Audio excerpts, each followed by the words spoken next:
Alrighty. Hi, everybody. Welcome in tonight. Hello. Thank you for the celebrates, guys. That was weird.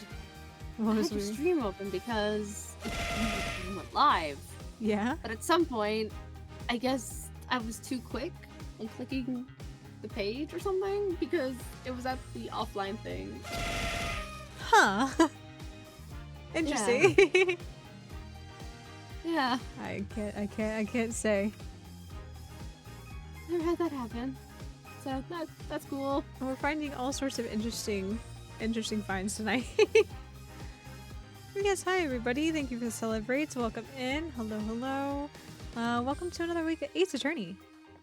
I honestly forgotten where we left off, to be honest. I know we were still investigating. Because the trial was still like a good stone's throw or two away. At least what we surmised. Let's see. It says, oh, but no, maybe not. Trial day 1. Maybe we finished. Who knows? Who could say? Last week was last week. Today is today. So long ago. 7 days ago. Who could say at this point? I have no clue, no semblance of time. Something. I think they mentioned something about going to the studio. We went to the studio. Oh, we went to the studio. Never We mind. I thought did. there was something else that they were like, "Hey, we gotta go do this" or something. I thought so too, but I can't quite remember. But hey, you know what? Don't listen to me. Look at the screen. The screen is for trial day 1, so we're trial day 1. I wonder when I'll open it. My memory is absolutely crap on this. So we asked me things from like 3 streams ago, and we were like, "Oh my god."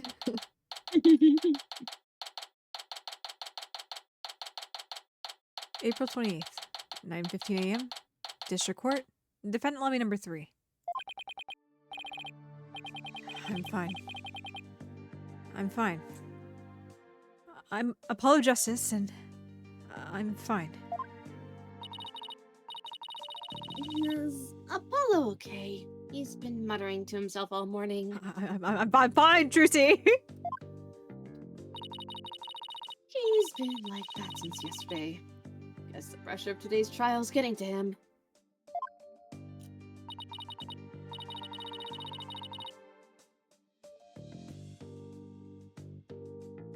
Poor Polly. He's really tearing himself up over all this. Get it together, Apollo. Yikes! Athena, when did you get here? I've been here the whole time. Oh. Alright, Sam. Right. Try to relax a little bit, will you? You're getting yourself way too worked up. Yeah, but I'm all right. I'm fine. You know, I did a little digging on this Nayuta Sami. No, that's not how it's pronounced. S- Sa Muddy? Sadmati? All I remember is that I think it's supposed to be like sad mad. Huh.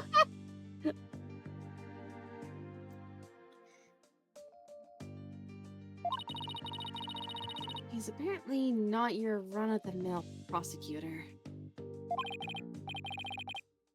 Oh yeah. What do you find out? Well, they say he wields an incredible power to accurately read a trial's karma and its ultimate fate. What is that supposed to mean?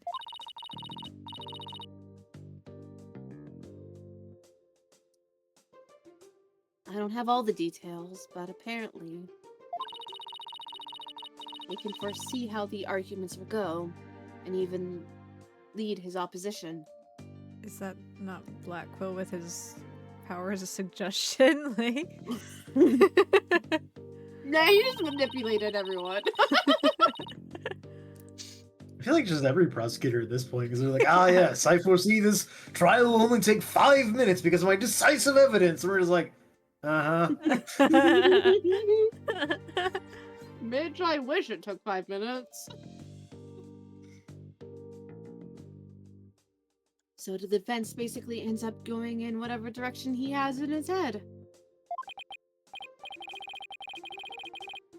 Man, this isn't going to be a cakewalk if that's true.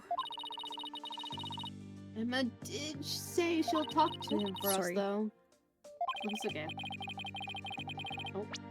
It goes, sorry. I'm sorry. Here's... It's okay. Here's hoping that went well. In any case, it sounds like he's going to keep us on our toes. I move my keyboard I'm and hit the having- spacebar. I'm having flashbacks to a time when I played chess against a guy, when I knew like the basic rules and a couple of odd strategies to it, but I really didn't know what I was doing. So I kept trying to anticipate all my moves. I'm like, this isn't gonna work. I don't know what I'm No. doing. You're not gonna know what I'm doing. And all I'm just envisioning is him trying to manipulate a ball, and he's like, I'm raw chaos, buddy. I don't know what you want from me. Playing against people who are inexperienced or new is like... It's a whole different challenge. Sure, yeah, because they're just so unpredictable, depending on the game, to be fair. But they're Yeah. usually so unpredictable that you end up playing like 4D chess with yourself, and it's just like, nah, they have no idea what they're doing. Are they eating their pawn? What unheard of tactics?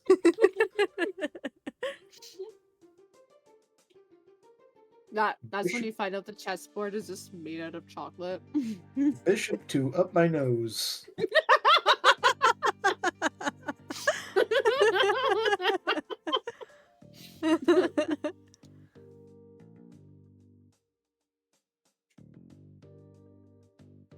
This might be a Phoenix line. Yeah. That's why I know you're ready. Why I know I can leave Trucy in the office to you. Right. I believe in you, Apollo. I forgot about the focus. That's one of the things we ended on, wasn't it? Where we got in touch with Mhm. Phoenix and he was like, it's gonna be okay. I believe in you. It's all resting on your shoulders. Bye. Yeah.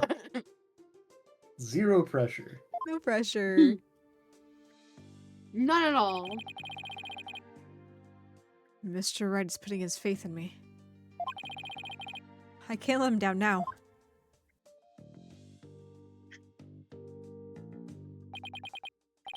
I'm fine. I'm fine. I'm fine. There he goes again. It's almost like he's chanting a prayer. You know, fake it till you make it, right? I'm fine. I'm fine. I'm Apollo Justice and I'm fine. If you say so, Apollo.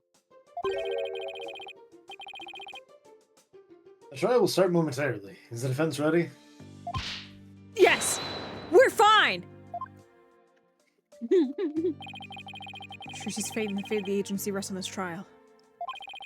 This is it, Justice. If there was ever a time to shine, it's now. Really polish up your forehead. Damn. Maybe I'll blind the prosecution. That way we'll win. Quick, get the laser pointer. April 28th, 9:30 a.m. District Court, Court number 6.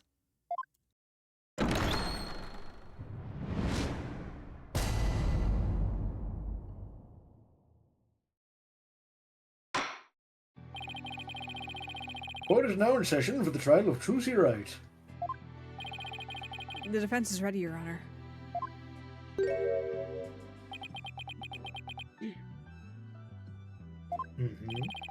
Great talk. He's got a really easy voice. Oh yeah, he's actually mute. I forgot to tell you guys. Damn. That's why it's whenever he has. Sorry, what were you saying? Just a line. Oh. That's why he says whenever he has a direction in his head that we follow it, because he doesn't say it out loud, it's all in his head. He moves us through like mental ESP powers.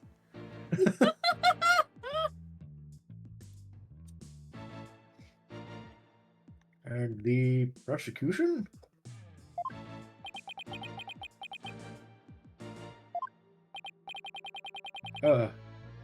Prosecutor Sadmati?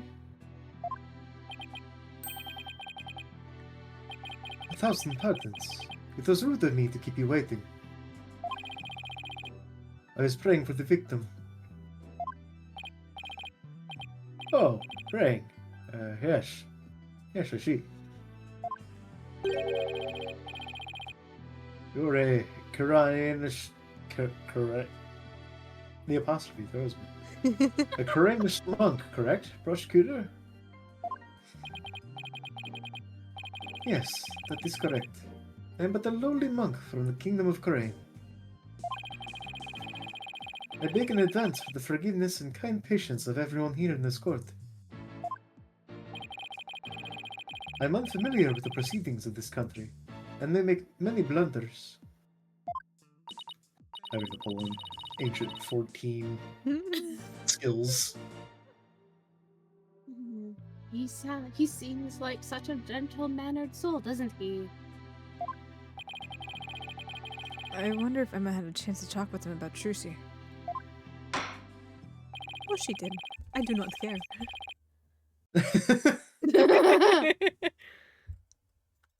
Now then, Prosecutor Sadmati, your opening statement, if you would. Certainly.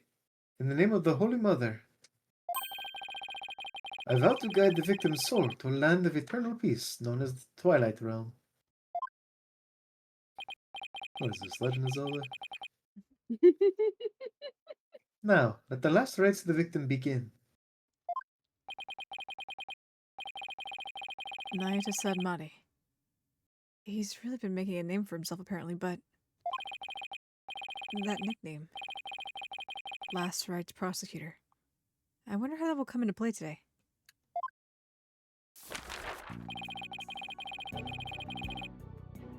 The incident took place in the middle of a spectacular magic show.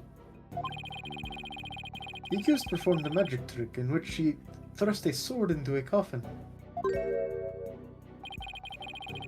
A coffin from which the body of the victim then spilled out, dead from a fatal stabbing. The victim's name was Man of Mystery. Oh, Man of Mystery. Otherwise known as the Great Mysterious. Its blood was found on the sword that was used during the magic trick. Autopsy report added to the court record. George's death was just an unfortunate accident. It is only natural for one to assume as such, Your Honor. However, it was no mere accident, but rather a homicide. The prosecution's position is thus, that this was a murder made to look like an accident. I agree. A murder made to look like an accident, made to look like a murder. I see, and you believe this crime was committed by the defendant. After a thorough consideration of all possible scenarios, I unfortunately had no other choice but to conclude as much. So that's how it's gonna be, huh? I guess I'm not gonna convince him after all. Very well, and now let us hear from the defense. Naturally, we maintain that the defendant is innocent, Your Honor. If the defense wouldn't mind, could you please explain your reasoning? My reasoning? Well, I would have to say that my main reason is because I believe in the defendant. I see. So you find it difficult to come up with anything more concrete than that, do you? With a fine demonstration of the fact that you are indeed a lawyer of putrid mind. Damn. He called you a duty head. Putrid mind? Prosecutor Sarmadi? Excuse me, but I... 悟ら今を何度も覚まし出たし抜け誰がさよそのか Yeah. If you don't mind my asking, prosecutor, what was that you were just chanting? A sutra at the Holy Mother that guides those of tainted soul toward enlightenment. It is a Koranist incantation to awaken the foolish from their fruitless slumber. Fitting for a lawyer who indulges in such fancy as the innocence of the accused. I see. So basically you're asking the defense to get real? Allow me these few words, defense. It is my duty as a monk to punish sinners and to guide victims' souls to the Twilight Realm. Should you show repentance and admit to the accused's guilt now, no harm will come to you. But, should you interfere with my sacred last rites for the victim, I will kill you. Maybe the next one going to the Twilight Realm. And I shall cast you down into the pit of hell, along with Trucy Wright. Oh no. He's gonna put him in the hole. I don't want to go in the hole. Now, wait just 1 minute here. Putrid? Pit of hell? Is that any way to address someone in a court of law? Prosecutor Sanmari, that may be the way you conduct trials in Korean. But I would appreciate it if you would refrain from such charged language here. We don't have a hole. Your Honor, that was but a Koreanist sermon for those who have strayed from the path. Sounds a little intense and a little violent to me, sir.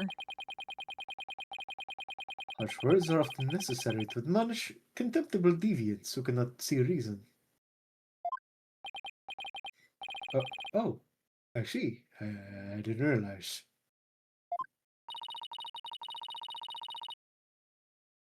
I guess they really do hate defense attorneys in Korean, huh? Still, that was way, way over the top as far as verbal abuse goes. And the trial's only just begun.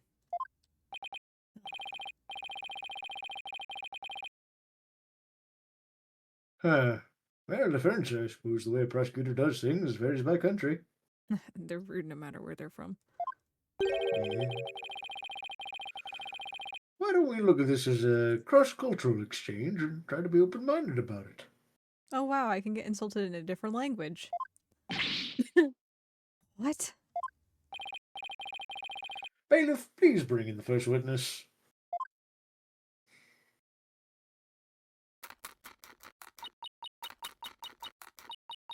The snackoos. Uh-oh. I thought she said goodbye to the snackoos. I still want to say snackaroos. The fuck is a snackoo? I feel like I looked it up at one point. I just remember it being something about chocolate. It's a lot of chocolate. Yeah. Detective Sky, the courtroom is no place for gorging yourself. What's wrong with having a little snack? Girls gotta eat, right?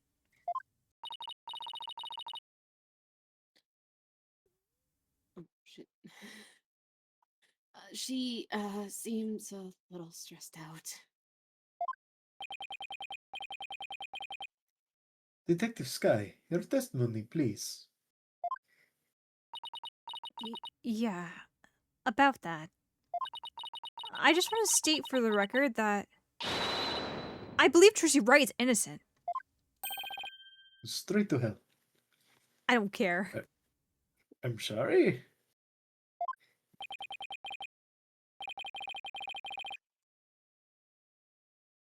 Detective Sky, this path you seek to follow is misguided. Giving the wrongdoer false hope will only deepen her despair in the end. But I... Let it go and move on.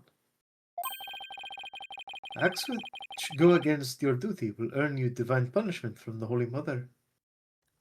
Does the Holy Mother determine your pay? She's not going to be able to be doing forensic science again. She'll be back on just regular detective duty once more.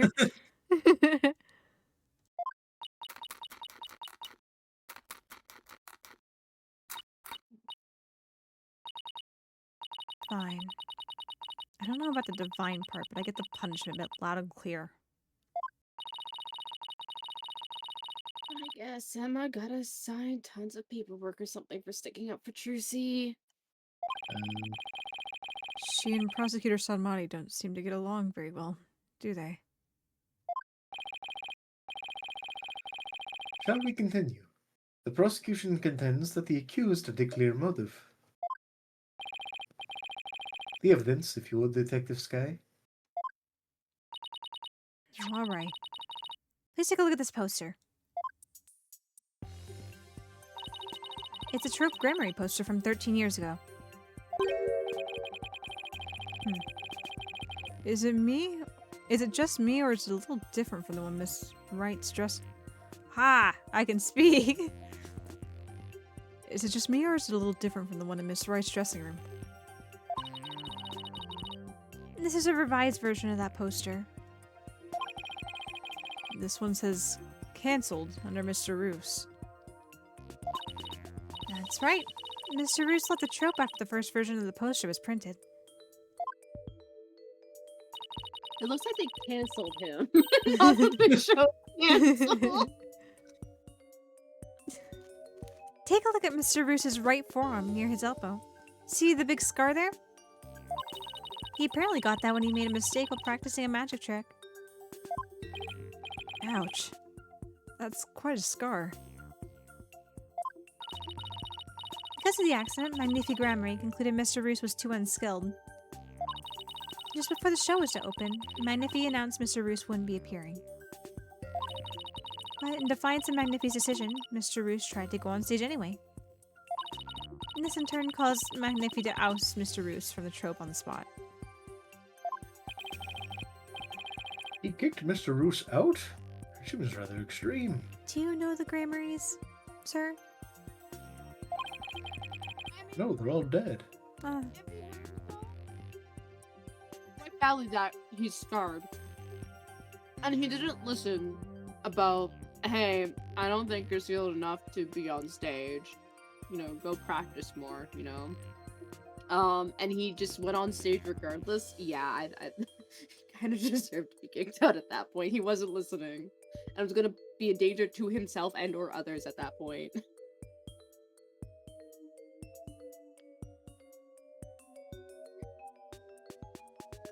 Did he really have to go that far?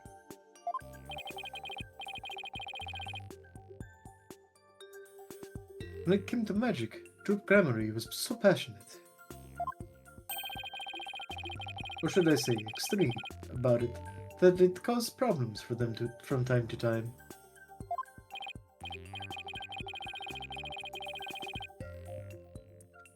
Ah, yes, they even caused his court a mountain of trouble with their extreme antics.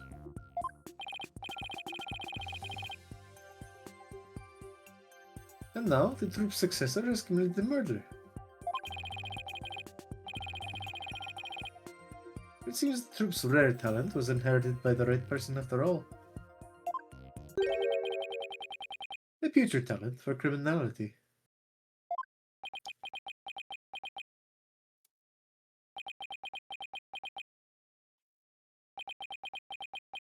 Damn, the whole course looking at you, bud. You sound rather extreme yourself, prosecutor.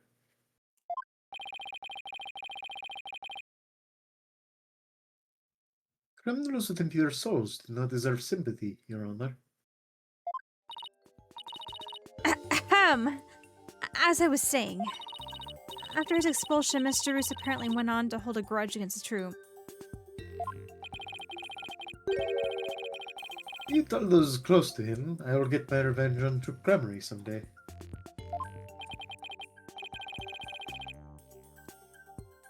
Revenge, huh? That certainly sounds antagonistic. 13-year-old poster updated in the court record. And then his chance for revenge finally came. If you'd be so kind, Detective Sky. I guess I don't have much of a choice, do I?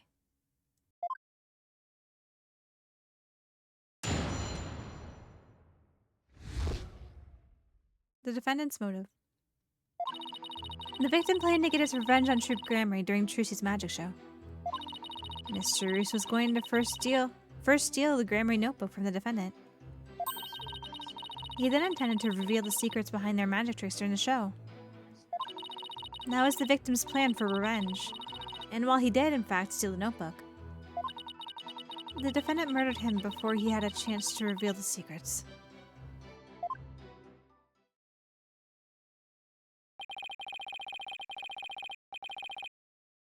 By the time the accused had discovered the notebook's theft, it was too late.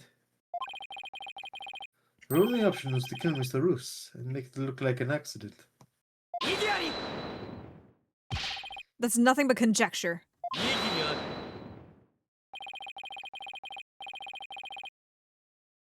The victim's assistant, Bonnie DeFan, gave the police a statement. I bet she did. She testified that just before the start of the show, Mr. Roos said, "I'm going to reveal all of Troop Grammary's secrets on stage today." What? I'm back just in time. Well, it isn't exactly a great starting point for a rebuttal, is it? You're telling me. Allow me to give you one piece of advice, defense. Oh? And what's that?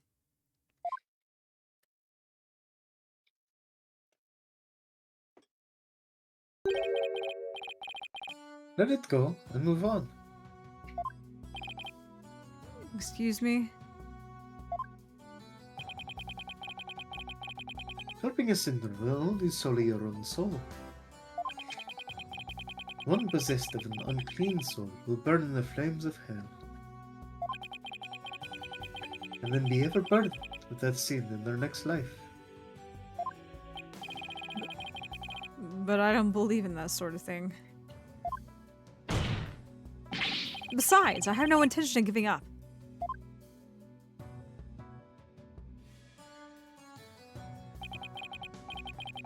Oh, Holy Mother, grant me the strength to deal with this putrid lawyer.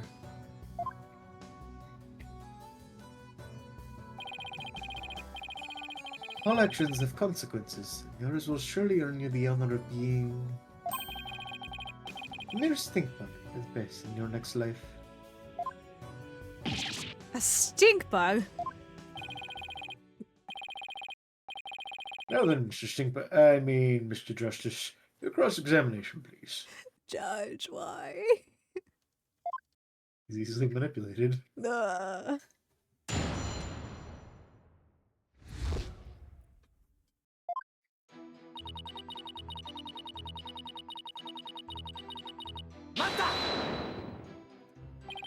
Revenge after all this time. It's been 13 years already. Why now? I know, right? I thought that was pretty sketchy myself. I mean, wouldn't he have done it a long time ago if he was gonna do it? After all. Detective Sky, self-indulgent outbursts such as those will earn you divine punishment. In the form of a salary evaluation. You're not even from here, dude. You're a visitor.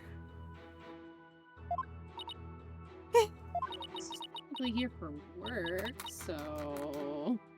Dude, so why are we allowing a visiting prosecutor here for work be in charge of, like, the salaries? Like, it's one thing to be like, oh, yeah, I'm heading up the investigation. You guys need to help me. It's another thing to be like, oh, yeah, I'm determining your salary.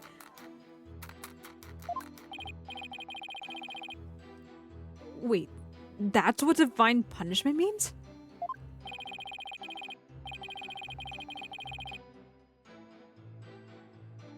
Let the detective have her snack. This humble servant of the Holy Mother shall explain. Over a decade ago, Troop Grammary was at the height of their popularity. But then their reputation declined, and they had all but faded from public memory.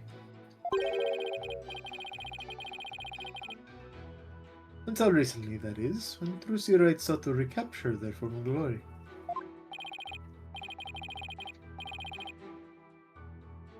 The defendant? And at such a young age, too. How impressive.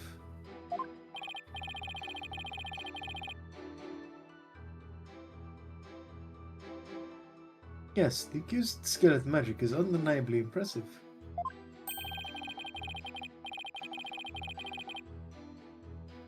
If she hadn't fallen onto the path of sin, she would have had a bright future ahead of her. It's always sad to see such promising young potential go to waste. Now then, Detective Sky, how did Mr. Roos plan to get his revenge?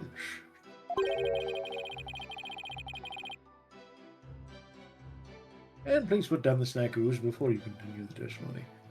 The only time I can open my mouth, Judge, is whenever I put a snack in my mouth, or if I say words, my salary gets deducted, so I'd rather put the snack ooze in my mouth. Yes, Your Honor.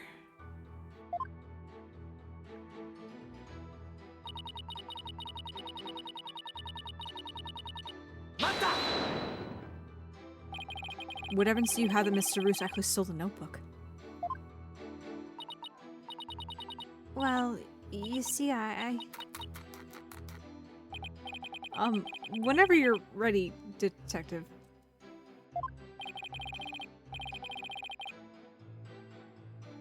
Fret not, Detective Sky. You have nothing to repent for.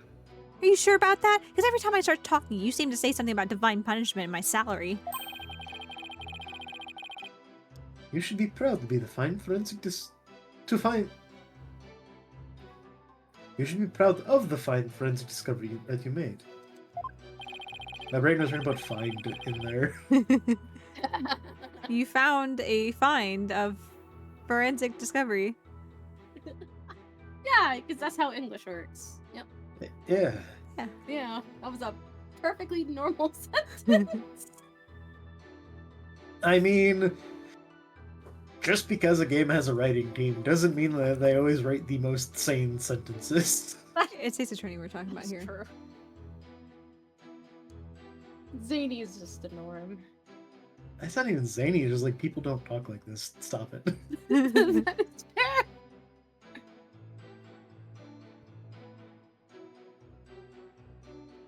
Forensic discovery. And what did she discover specifically? Detective Sky identified a certain set of fingerprints on the notebook. Upon further inspection, she determined that they belonged to Mr. Roos. What? The detective found the fingerprints entirely of her own volition. For that, I must say well done, Detective Sky. Ugh.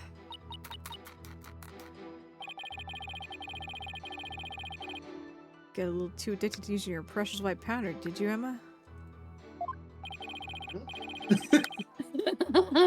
Wording. I said what I said. I thought what I thought. Now, Detective Sky, I would ask you to explain exactly how Mr. Roos intended to use the notebook to exact his revenge.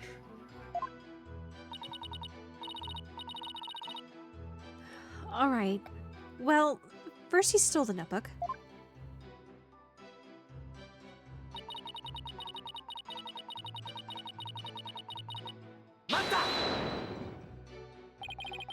I'm going to reveal all of Trope Grammary's secrets on stage today. That's what Mr. Roos himself said, right? Right, but he didn't exactly specify which Grammary secrets he was talking about. But the prosecution thinks he was referring to the secrets behind Troop Grammary's magic? Yes, that is the prosecution's assertion. When the accused realized that Mr. Roos was to reveal her family's most closely guarded secrets, she naturally panicked. Thanks, essentially. So, basically, Shruji's notebook was hiding in Mr. Roos's things because he had stolen it himself?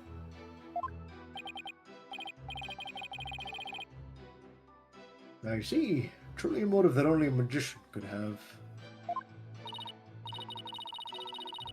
Yes. That's what the prosecution believes anyway.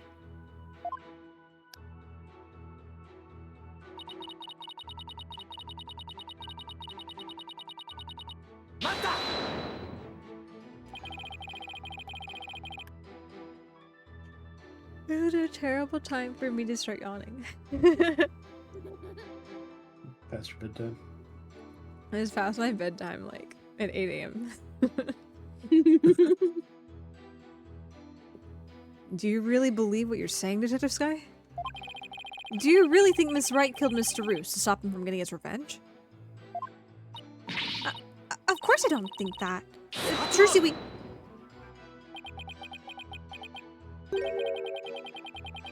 Keep private considerations separate from your public duty.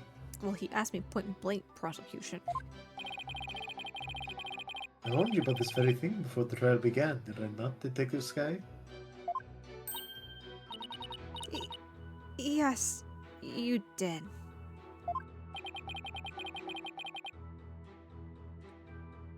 Please recite my exact words to you. Emma Sky, you are a detective first and foremost, not the accused's friend. Remember your duty and fulfill it faithfully.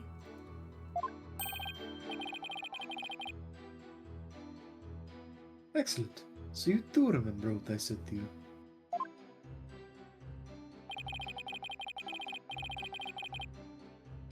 Your devotion to your work would be rewarded, for the Holy Mother sees all. This Holy Mother is no scientific concept I've ever heard of.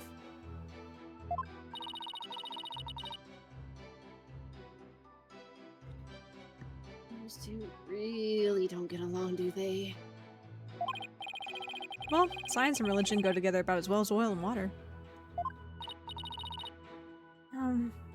As I was saying.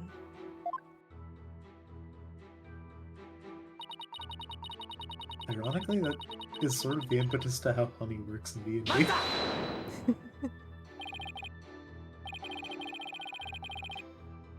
I'm sorry, but what exactly is the basis for claiming it was murder? Beats me. What? The basis is beats me. You'll have to ask Prosecutor Sanmadi over there because he hasn't told me his reasoning either.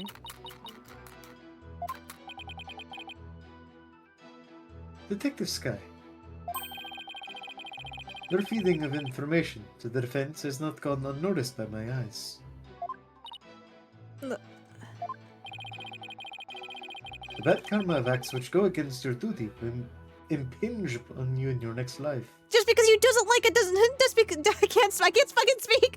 I can't speak. Just because you don't like it doesn't mean it's bad karma. Eat your snack, you.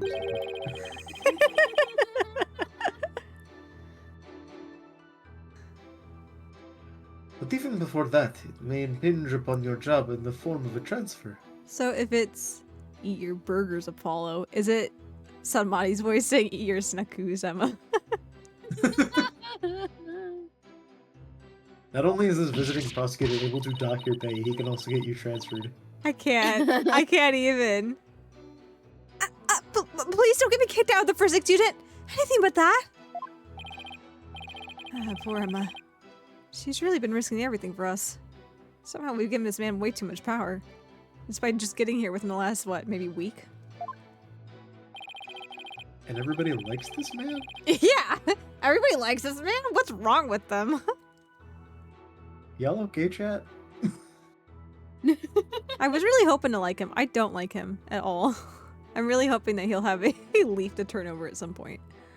I mean, all of the prosecutors are like, you are the scum of the earth. I know, usually Mr. Right and or Apollo Justice, and by the end they're like, we're gonna go out for burgers afterward. usually I can get like a good feel on a character, and even though like I have this like sixth sense for characters that are assholes that become like, I don't know, allies or like come around and are like, you know what, I was kind of a dick, I'm not gonna be as much of a dick anymore, I'm sorry, right? This guy, I don't foresee anything quite yet, and he's really just getting on my nerves. Like, the closest I could think of was Chronicles, and even with him, like, I don't know how much of it was him being sarcastic and how much of it was just him, like, good faith. Yeah. He seemed like he was relatively nice to us in the, Yeah. I guess, third case, technically. Yeah. Like, that turned around very quickly. It 'cause turned he's, around very like, quickly. Racist, and I'm like, all right, buddy. Yeah. But it started off like cordial. And I'm What like, a time for what a is this? What a time for a raid. Yeah, welcome in. Welcome in. We're talking about the prosecutors. Don't worry about it. How was Chrono Cross tonight?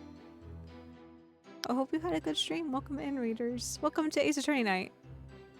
Did you cross all the chronos? Cross them off one by one. To be fair, at least with the Great Ace Attorney one, he was the most professional of the prosecutors. Okay. I don't know. Yes, but no. Yes, but no, because there were times where he was cordial and he really was trying to like seek the truth, and there's other times where he's like, I'm purposely going to say this because I'm just being a racist. Like, my learned friend, like. So yes, but no. I feel like he's on par with Edgeworth in ways, where Edgeworth also kind of had that professionalism about him, but at the same time he would use aggravated language. My PC still has me on my dashboard, so I just switched to my phone. Oh, I see, for Twitch. I see. Well, welcome, man. Thank you for the raid. Hope you had a good stream tonight. Anyway, back to voice acting here. Well, Prosecutor Sanmani, what are your grounds for claiming homicide?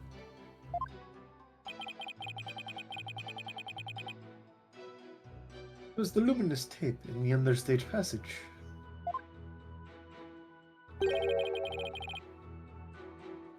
I realized that it had been moved.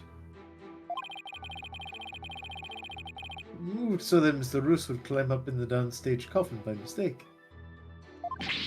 What? Mr. Roos, who was waiting in the understage passage, was supposed to have used the upstage ladder shown here to the left.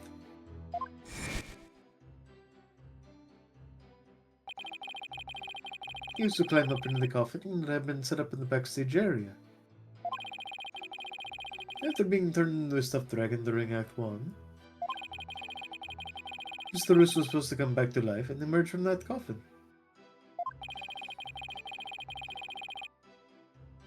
But the luminous tape had been moved to mark the downstage ladder.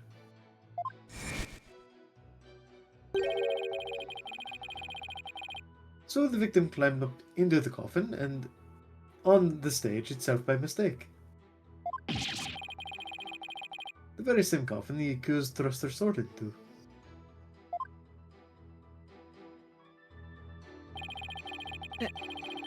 And you have proof that it was my client who moved the tape? But of course, Detective Sky.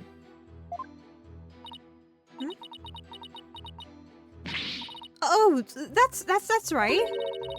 I identified the victim's fingerprints on the luminous tape. You what? He actually had proof?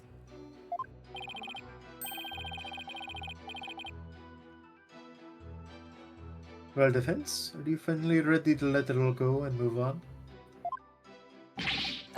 Absolutely not. Detective, please add the information about the prints on the tape to your testimony.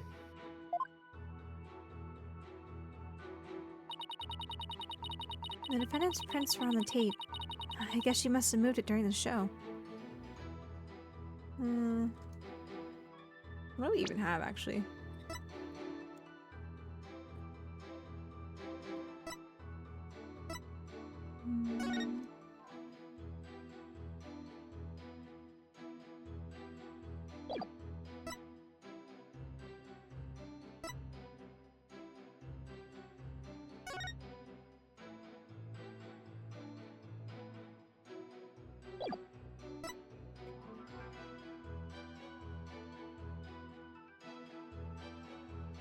Prints from the victim and Bonnie as unknown prints were found on top. Oh, that was from the coffin, yeah.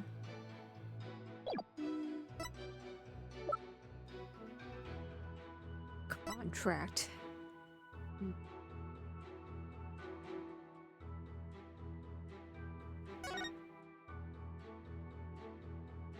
Opposite of the scripted location on the right side as a result. Tracy had to quickly move the list onto the stage. She never told anyone she moved the stage list. Probably not yet.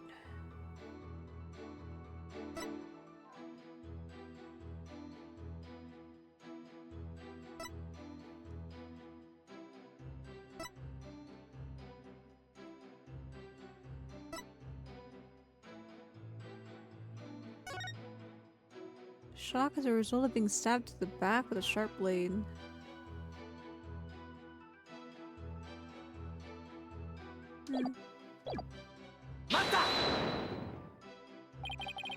What made you think you could?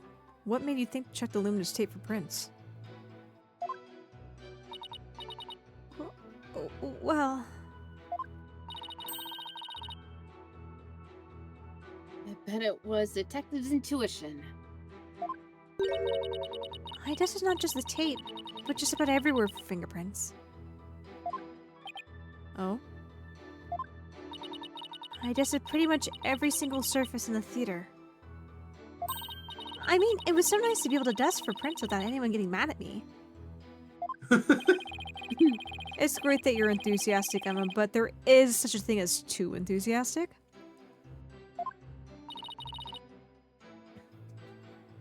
The tape was moved to guide Mr. Roos into the coffin that was downstage.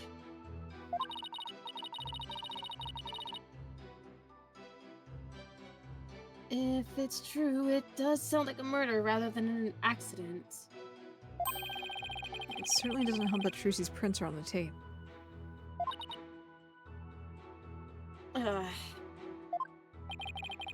I wish I knew what sound would be even appropriate to make in this situation.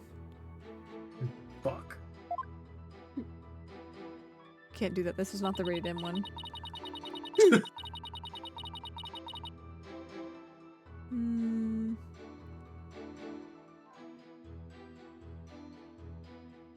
I'm planning his revenge. I have a feeling it's probably the one that got added, right? I guess she must have moved it during the show. What do we have?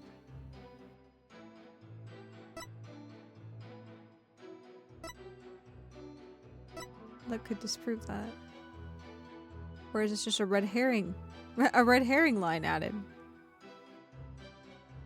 Who can say? Well, before we get into another line of thinking here, and continue on with this, we've hit the top of the stream. Stream hour specifically. Top of the stream. Yeah, we've hit the top stream. Bye, guys. Bye. We've hit the top of the stream hour, so it's time for us to go ahead and take our hourly ad break to get the pre-roll ads off for you guys. So if you want to hang tight here real quick, we'll be right back after this, and we will continue forward to figure out why Trucy did or did not move the tape. So see you in a minute.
Alrighty. We are back from ad break here. Thank you for the celebrate. Oh, so many celebrate. Thank you for the celebrates. I definitely thought about what I should answer to this over ad break. Didn't just like phase into the wall. No, not at all. Thanks for the extra throw. Events printer on the tape. I guess she must have moved it during the show. So what events do we have that contradicts that? She must have moved it during the show.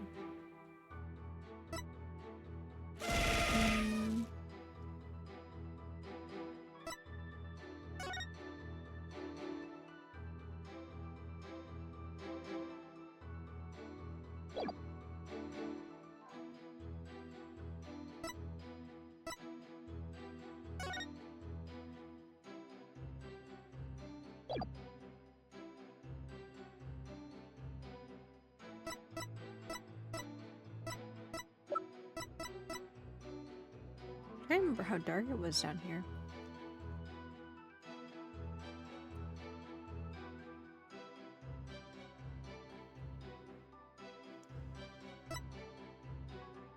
Recording a Truce's escape trick.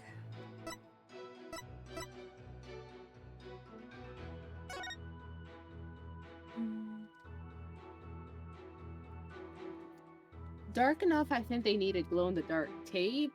Yeah. Like, not dark enough for her to move the stuff and be aware of what's where, unless she just has everything Memorized. She like felt her way over to the list and she's like, ah, this is the wrong one. Time to move. I'm gonna put it exactly where I need to put it.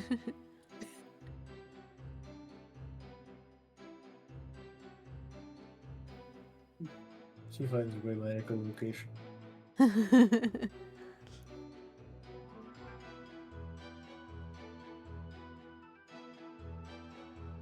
She heard Mr. Hat clamoring about upstage.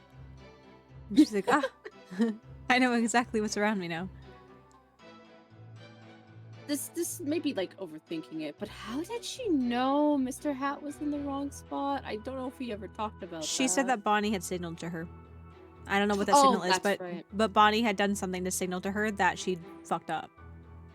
I wonder if they have like earpieces or something that they can communicate with one another. Maybe. I don't know.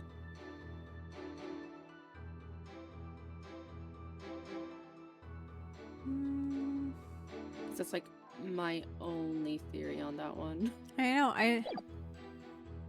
Because this was added, that's why I feel like this might be the one that we need to jump on.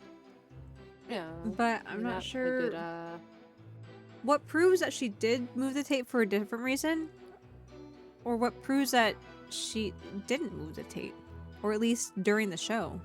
Because the assumption here, like the statement is, the prints were on the tape. Okay, sure. The assumption is she must have moved it during the show. There's no concrete proof there. It's an assumption. But I don't know what to use to rebut that assumption.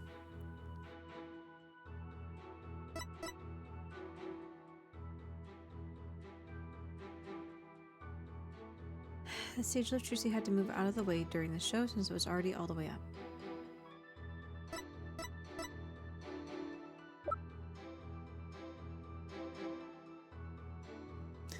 Unless it was so dark down there that she was trying to position herself.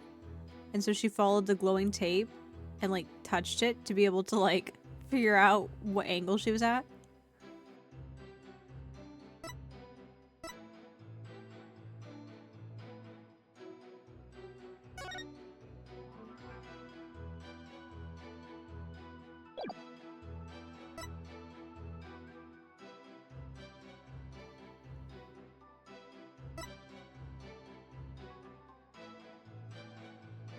Fire trick was cancelled due to the incident.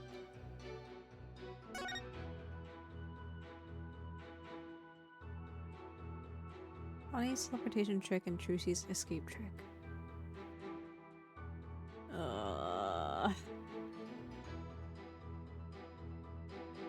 Wait. Well, I guess that's the start of it, right? It says 10:20. He died at 10:30? Yeah. Approximately 10:30.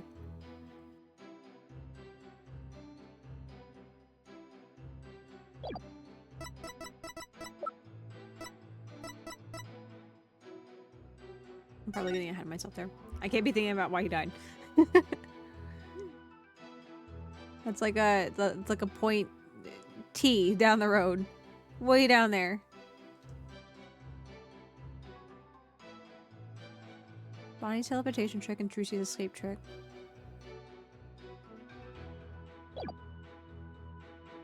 I guess she must have moved it during the show.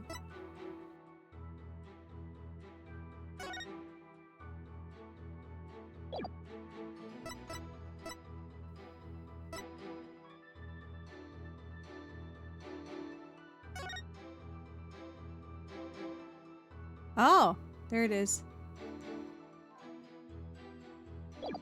There it is.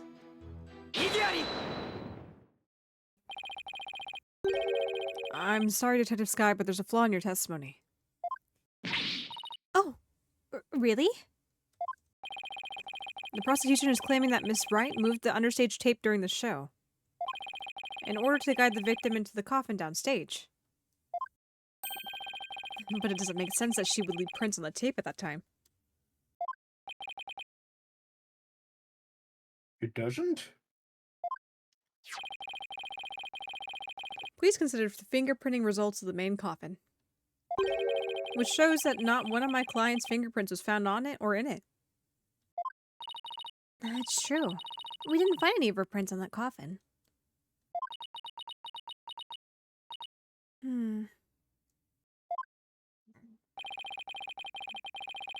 I think you've realized what the flaw in your testimony is.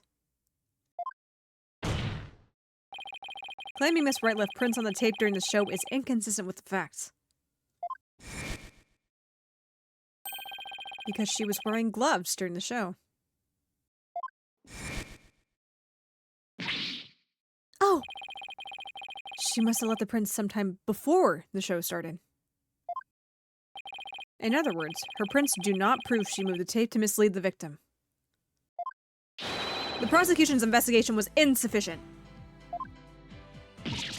Oh my! But on a personal level, I'm very happy about that.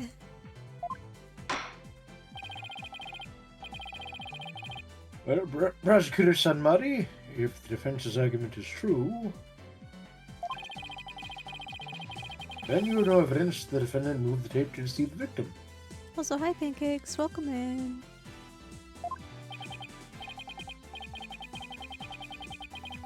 I see. Apparently the defense is more intelligent than I had thought.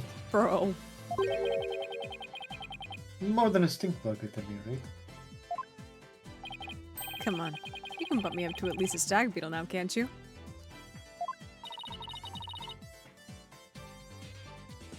That really be any better? At least it's a little cooler. Of course. Way better. Stag beetles are cool with those huge mandibles of theirs. Check visual novels. and they're worth a lot in Animal Crossing. There you go. I should write visual novels. I should write visual novels indeed. I'm just in character, man.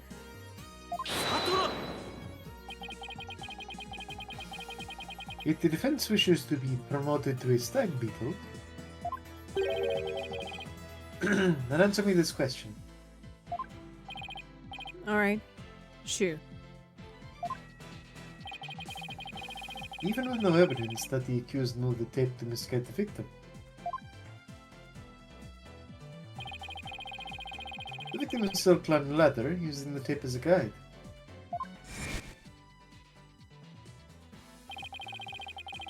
And entered the coffin on the stage. The accused then thrust her sword into said coffin with the victim in it.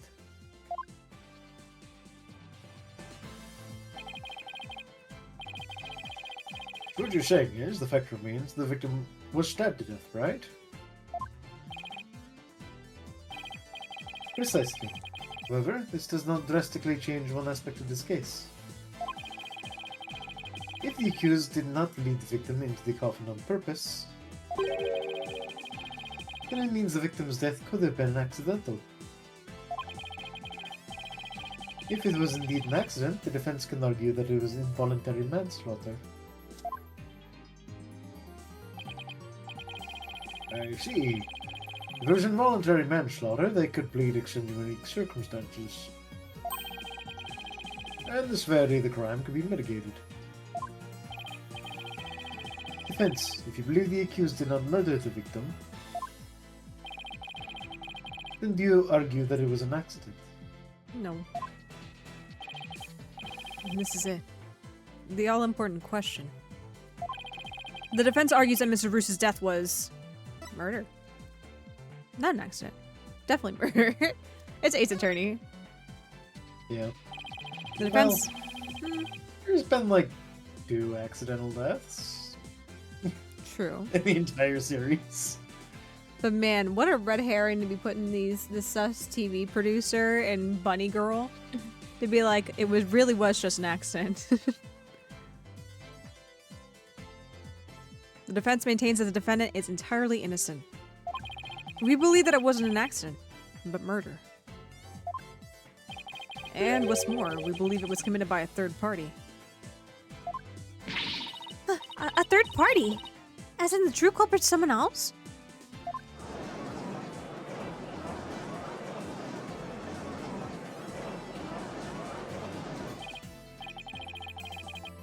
Huh. That is quite a brazen claim to make, and one wholly without grounds. Your voice is as loud as your suit, and your mind echoes just as loudly in emptiness.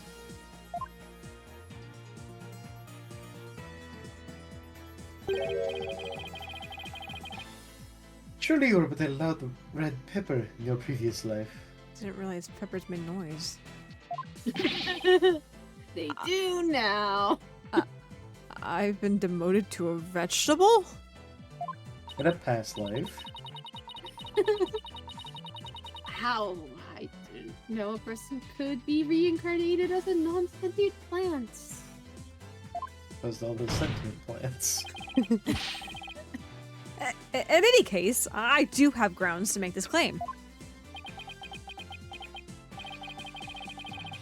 Let us hear this reasoning of yours then. Alright, but before I give it, there's one question that we need to address. If the victim was killed by some third party, then the sword the defendant thrust into the coffin was the cause of death. If that's the case, then how did we wind up with the dead body inside the coffin? That's where dead bodies go. Not in a magic show. A very good question. Now let's hear your opinion, Mr. Justice. How did the victim's body wind up inside the coffin? It was magic! Whoo! Hell yeah.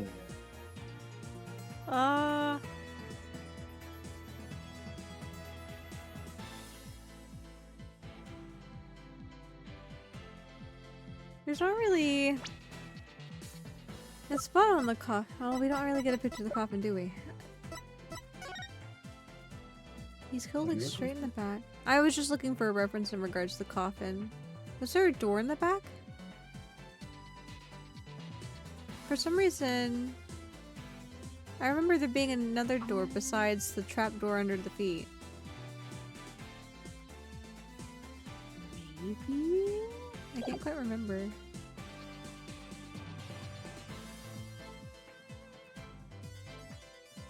I'm just trying to think of the plausibility of, like, if it was in the coffin. Obviously, there's a holes in the side for the trick in itself, but you get stabbed square in the back, so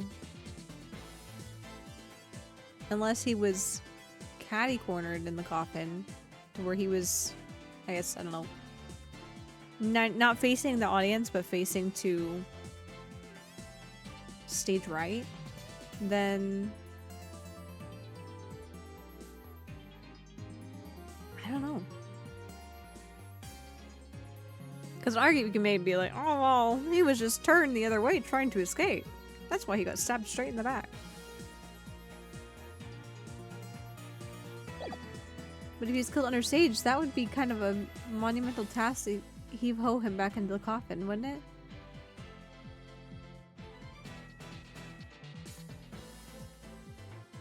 Obviously, it wasn't. He did have. He did have a harness. It is true. I just don't know how they would have gotten the wench to go like through the coffin. Yeah.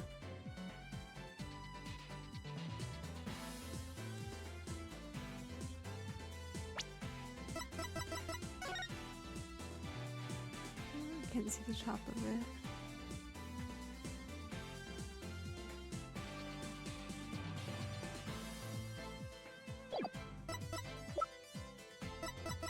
We don't really have pictures of the winches, do we?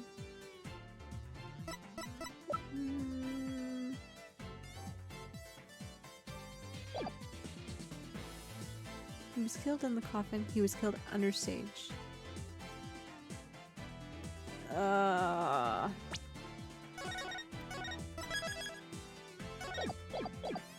gonna say under stage. Because the whole point is we've been talking about he's been killed in the coffin the whole time. And that just points straight to Trucy, right? Plus the timing from Trucy leaving the coffin, him being put in the coffin. It would be incredible if he was killed in the coffin. You know? Like, the timing would have to be bam bam. Also, the lift was in the wrong spot, Yeah. which makes me wonder if the lift was used to get his ass up there. Yeah? Under stage. Let's say it. What if the victim was killed under the stage before being put in the coffin? In other words, what if the victim was already dead in the coffin from the get-go? Oh, I see. In that case, the defendant's sword wouldn't have been the cause of death. How do you respond, Prosecutor Sadmari?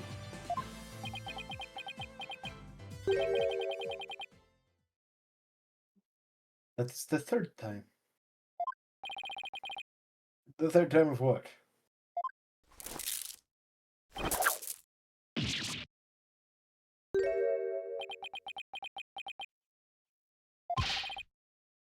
What the heck is this? 悟ら今を何度も覚まし出た死ぬけ誰がさよそのか Uh-huh. Ow! What do you think you're doing? Even the merciful Holy Mother loses patience if she is struck 3 times. Since you never learn, you need to be punished. Why don't you let me worry about what I need and don't need? It is what you deserve for interfering with my sacred last rites for the victim. You are a brainless lawyer chasing phantoms. You know nothing. Pretty narcissistic dude. Let this humble servant of the Holy Mother give you an edifying sermon. A sermon? Now?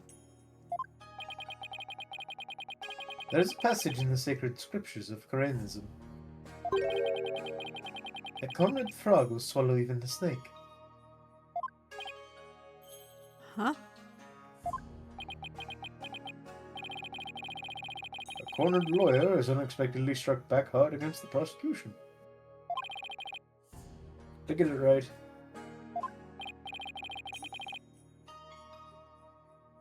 No, for I am not done with my sermon.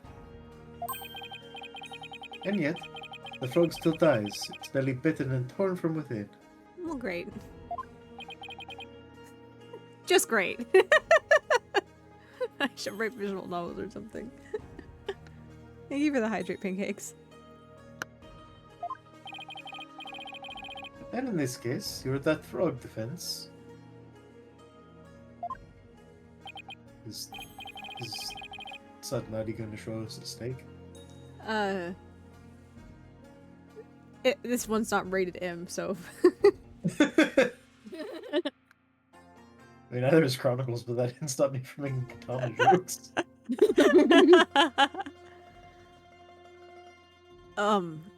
What exactly is your point anyway? Let's just assume for a moment that the victim was killed under the stage. Who then had the opportunity to do so during the show? Let's see. The people on the show were... Bonnie the Femme, the victim Mr. Roos, and Trucy Wright. Bonnie the Femme was on stage throughout the entire show. As easily confirmed by the footage from the show. Which leaves us with only one suspect, Trucy Wright.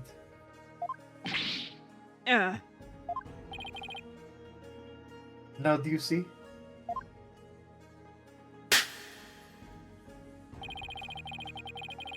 The accused killed Mr. Roos as he waited on standby in the understage passage. And then placed his dead body in the coffin above. Thus making the murder look like an accident.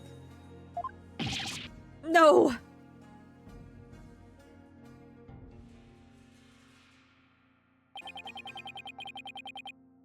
The great and merciful Holy Mother. Thus, another putrid mind has been guided toward enlightenment. I can't believe I swallowed his trick question whole.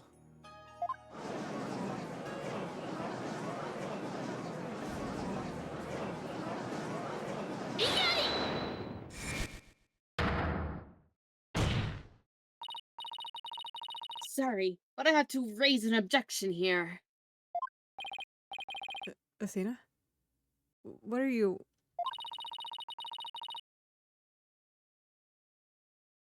There's something I want to point out, Apollo.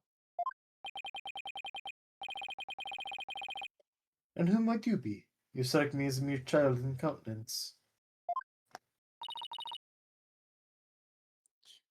I may be young, but I have an attorney's badge just the same. How old is Sadmadi? Who's he? 25. Not that much older. He's like 6 years older than her? Hmm. That's 30% older, to be fair. Well, true. No, he's in his mid-20s. Like, he's younger than me. Yeah, and there are a lot of people your age that are like, ah, yeah, 19, little, tiny little baby people. And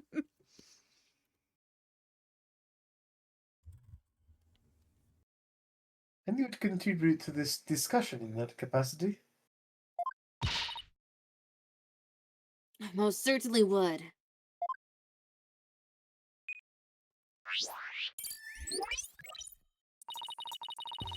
You just argue that the defendant killed the victim under the stage.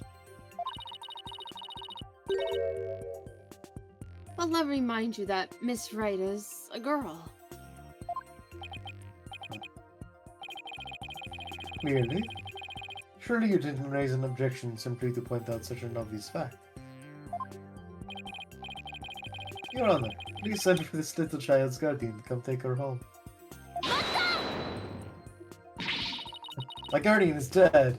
But I'm not done with my sermon. Sound money leg. Who's this sassy lost child? Someone please come pick up your sassy lost child.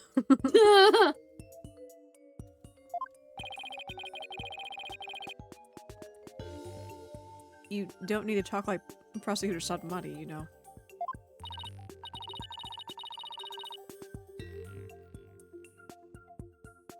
Listen, the victim was killed in the understated passage. And his body would have been hauled up to the stage, right? However, sorry, I did not see that. Saw the question mark and just like done. Yeah.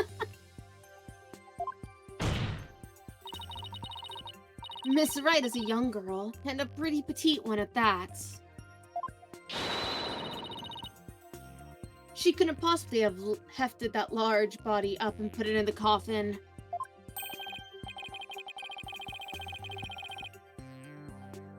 That's true. It does seem like it would be a rather difficult task for the defendant.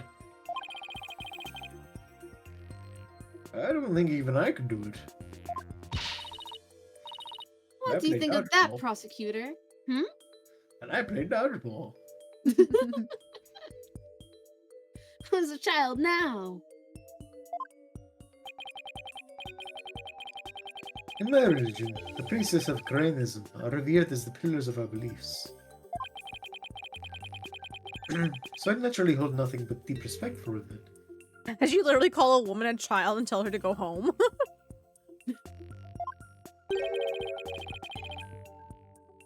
I also think highly of the female perspective. This is the man who called this fair maiden a little child. Who's a fair maiden? You. Me?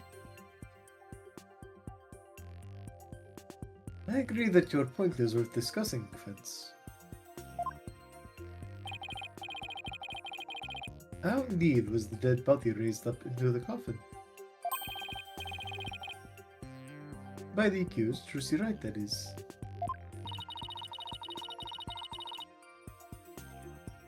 You committed to pointing the finger at her no matter what, huh?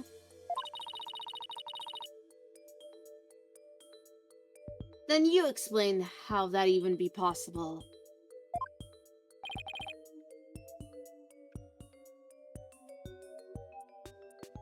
But of course.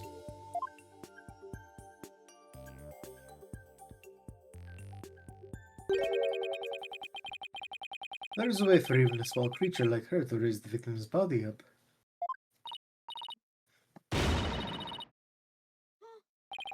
You really can explain it? I foresaw that our arguments would come to this, so I prepared a witness. Oh, well, I admire your readiness, prosecutor. It is really not that difficult when one can read the ultimate outcome of any trial.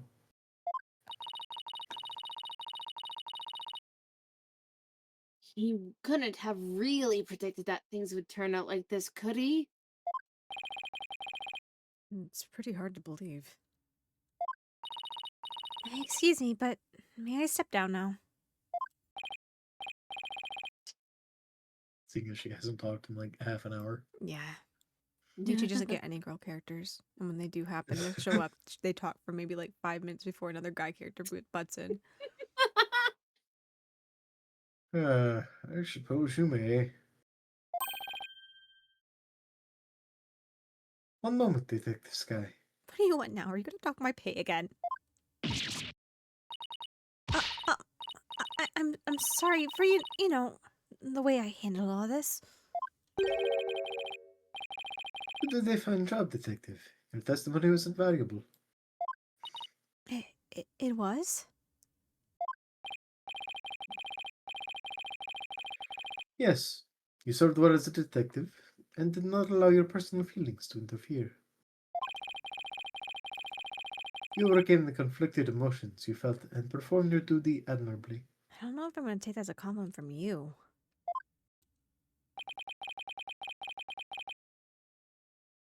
You'll be rewarded for your fine work. Like a pay raise? No, the Holy Mother You'll be smiles upon rewarded you. with a pay cut. With a what? You'll be rewarded with a pay cut. Ah! Damned if you do, damned if you don't.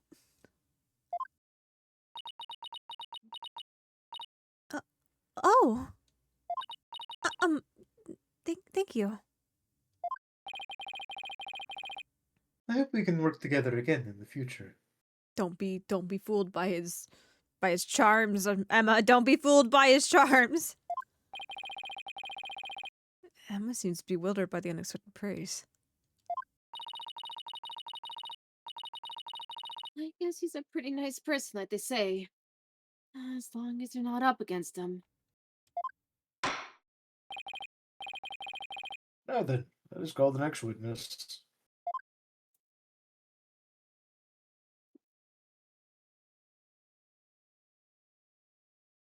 B.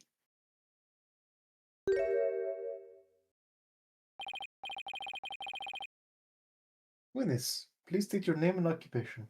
I know they probably made her stockings orange because bunnies and carrots, but for whatever reason, I keep seeing chicken legs. Hello,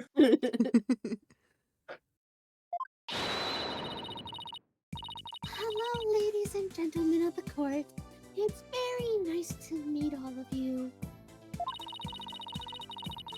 I'm a logomorphing illusionist for the land of fairy tales. Bonnie Defend? Defame? I forget how you pronounce it. I feel like I say it different every time. Emma. I can't wait to do some magic tricks for all of you. Please, witness. There is a time and a place for all things, including magic.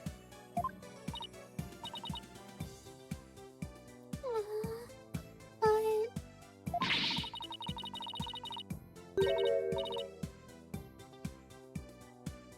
But it would be okay if I do just a little magic, right?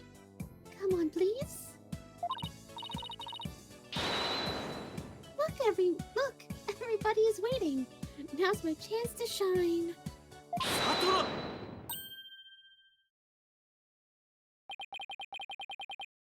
That is your second time. My second time doing what? There will be no further warnings. Are you going to explain? You should know that from our preparatory meeting, correct? Yep.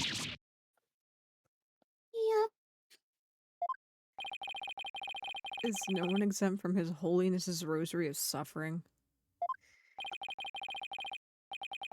May we have your testimony, witness, once you've recovered from your disappointment?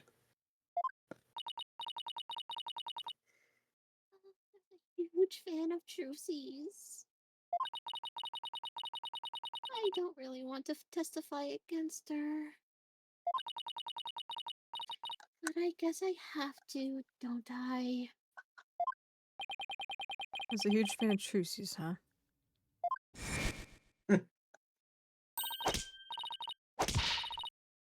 I hate her! I loathe her! I can't stand that Trucy right! Just because she's a little good at magic, she thinks she's all that. So this is exactly what that sniveling brat deserves. How old is Bonnie? I think they're like I think she's around the same age as Trucy. A couple years older. 17 and 19. Okay.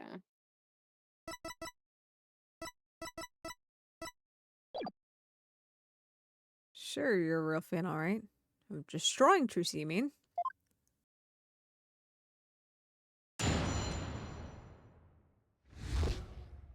The Interstage Passage.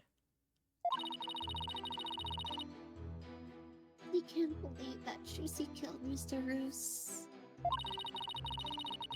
I guess it's possible for a small girl to lift a dead body up if she used the stage lift. Is it possible? Could Trucy really have? If Trucy did use a stage lift, I think she must have used stage lift too. I was on stage for the entire show, by the way. Just a reminder, my alibi.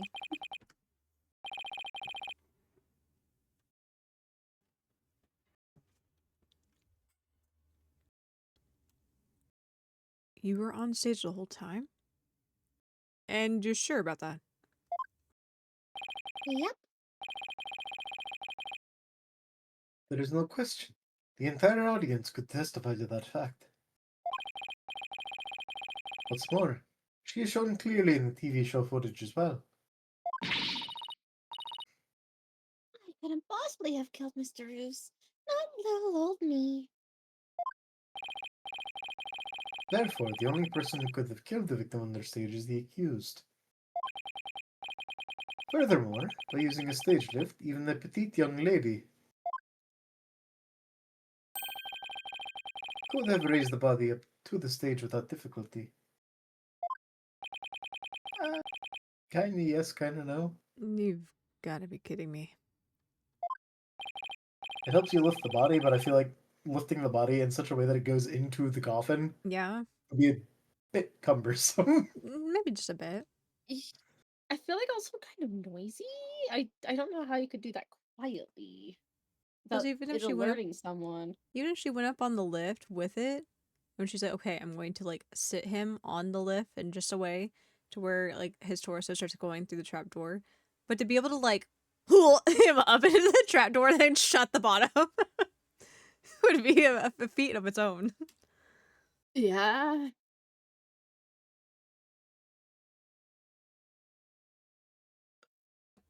Very well. The defense may now cross-examine the witness.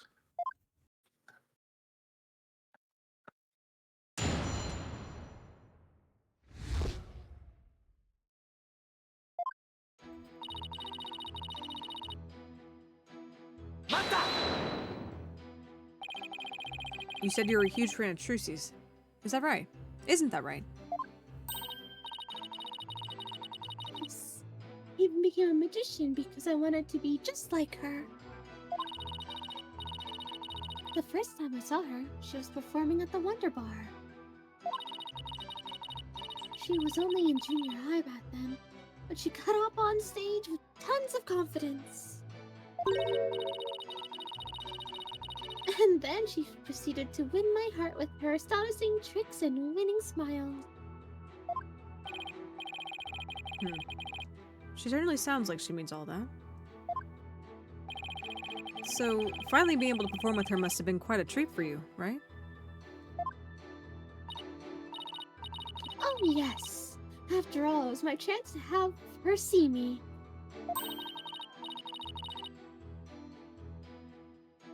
Not just as a fan, but as a fellow magician.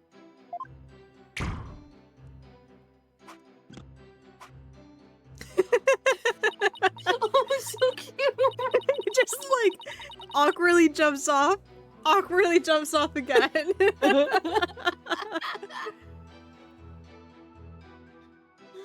that horrible accident happened.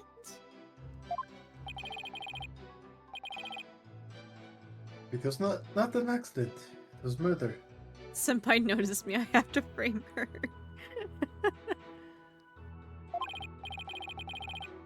Witness, please explain if you would. How a small young woman such as Trucy Wright could have raised the body.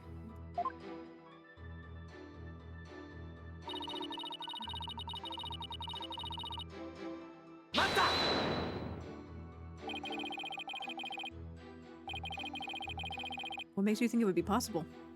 It's not like you tried it out yourself, right?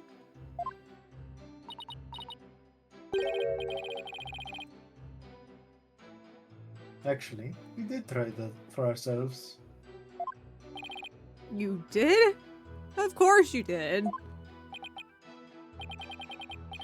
Detective Sky, if you would. I thought I was dismissed. Oh! So that's why you made me do that. Detective Sky, what did he have you do? The prosecutor asked me to try raising one of the male police officers with the stage lift. Without saying a word of explanation as to why he was making me do it. You're kidding. Get in the coffin, detective.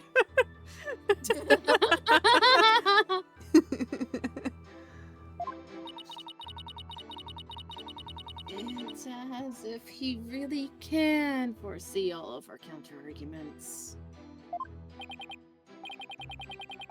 Do not underestimate this humble servant of the Holy Mother. I don't know if humble's the right word, sir. More like haughty. I should write visual novels. I should write fucking visual novels. Oh my god. This is like the third time tonight, I swear.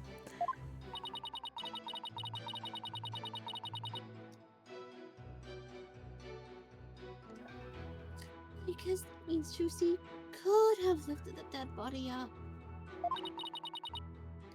Does that mean... Why would you even think that you have to test that? What kind of bitch-ass scissor lift do you have that can't lift a grown man?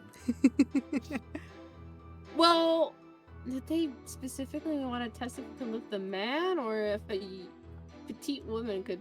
I guess Emma and Trucy would Right. be the same. I feel like Emma's a bit But if you have bigger a than scissor Trucy. lift, if you have a scissor lift, then more than likely it can lift a regular ass man. Yeah. And even still, the problem wasn't raising it up. The problem was cinching it down.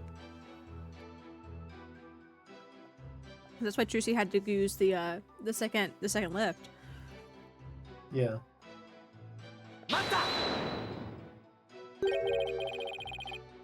Is what possible? Could Trucy really have what, Mr. Fame? Please finish your sentence.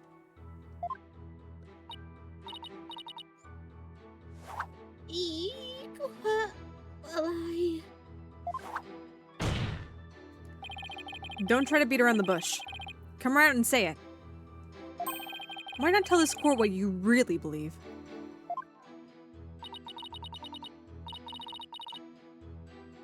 What I really believe? Of course I...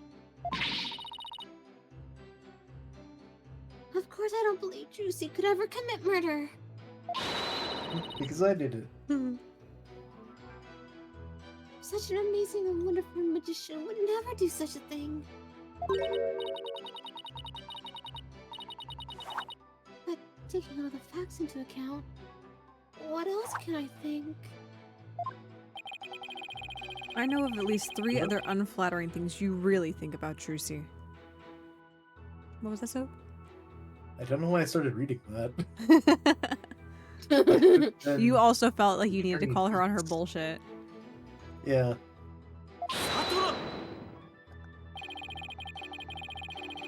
How can you attack this girl? She is obviously speaking with reserve.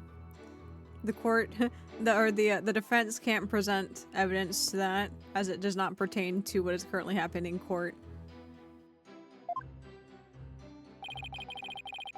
There is such a thing as reading between the lines, Mr. Justice. Oh, I've read well between the lines, Your Honor. It's sad how the youth of today lack the ability to do such a basic thing.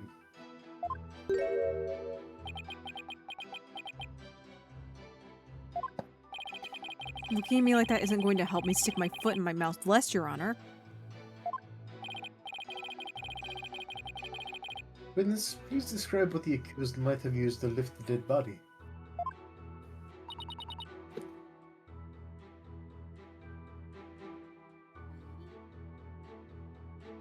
Was that you, Aria? Yeah, did it not come through? You were so far away. All right.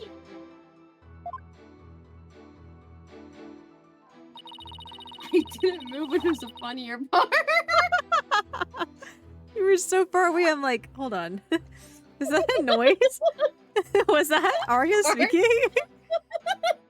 Right, it's just again in the shadows. Not even the shadows, right up on her mic.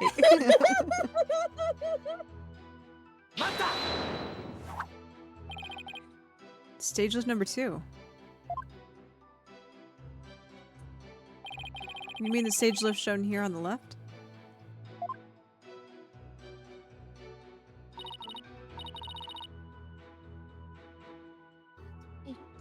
Wait, the stage lift.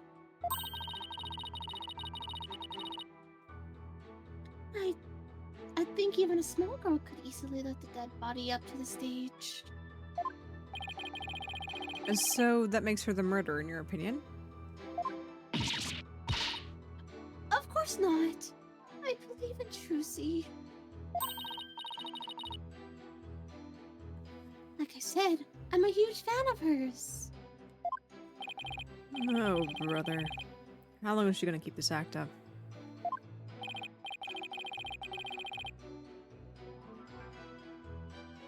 Defense, what position was stage lift number 2 in after the show? Let's see. If I recall, it was in the fully raised position. Ah! Shit. And the reason why it was fully raised is because the accused used it to lift the victim's body. Wouldn't you agree? No, actually. Ah.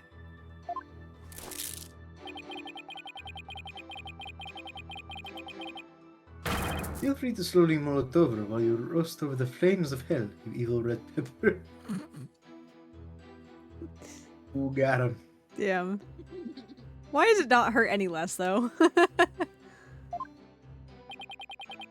So now I'm also evil? I have been called Demon Lawyer before. Yeah.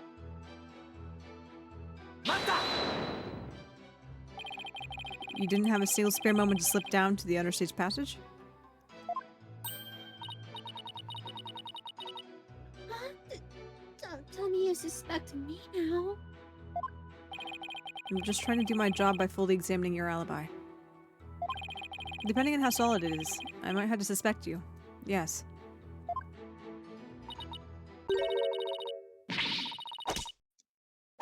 You gotta be kidding me. Don't spit on my head and tell me it's raining, lawyer boy. I'm right there in the footage. Are you gonna... I'm tripping over my words at this point. Arya's too focused on being evil, she can't even read her line. I'm right there in the footage. Or are you too much of an idiot to see? Huh?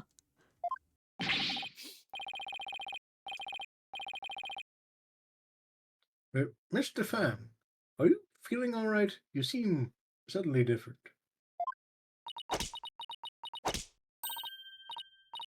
Oh, oops. Where did that come from, right? Oh my. I seem to have snapped there for a second, didn't I? Teehee? You didn't just snap. You broke character just now. In any case, I was on stage the whole time performing magic. I mean, you saw me in the footage, right? My dazzling, flawless performance. Flawless? That's odd, considering what you just told me. You said that you'd made a mistake with where you... I should have waited for the lines to finish going before I read it. You said that you made a mistake with where you positioned Mr. Hat.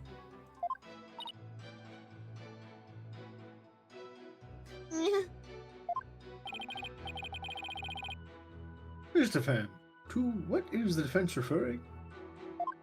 Nothing. Don't worry about it. Well, I made a little mistake on stage. I was in charge of operating Mr. Hat, you see.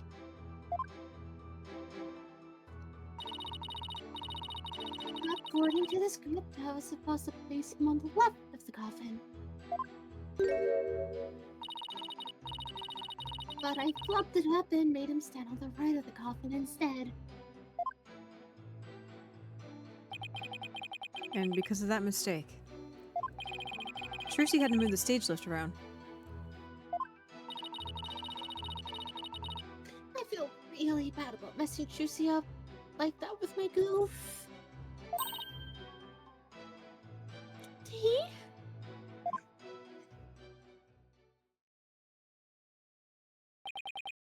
Darn it.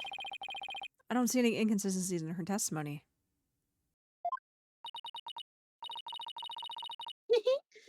Now you get who the real killer is. Come on, Gramps. Don't just sit there. Hand down your ruling, pronto. Do it quick before you kneel over up there. He'll even. Yeah, Keel over. Keel over even. I'm too busy Sorry. being evil to read the lines. Aria wants him to grovel before her. You must bow before me before I kill you. I mean, that sounds like Bonnie, let's be real. Aria's projecting.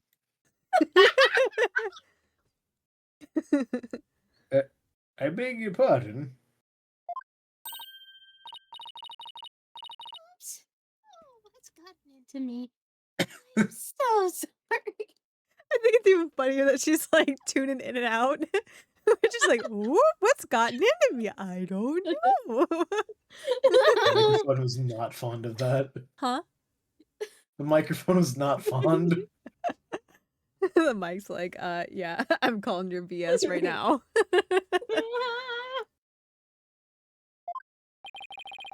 I give her another 5 minutes before she tears off that mask.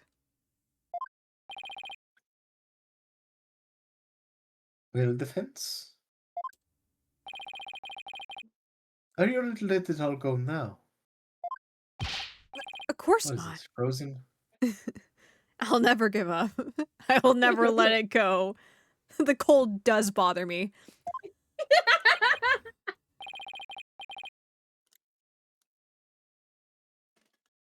I see. I suppose this too is fate.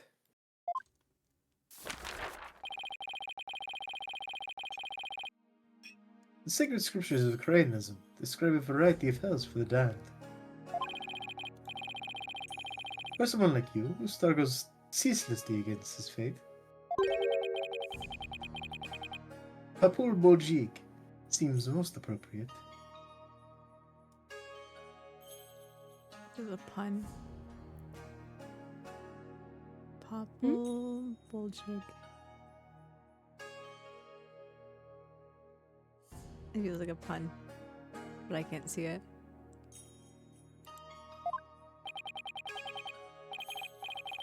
People boil. What? Oh wait, that's Kuranese. But what sort of terrible place is Papul Boljig?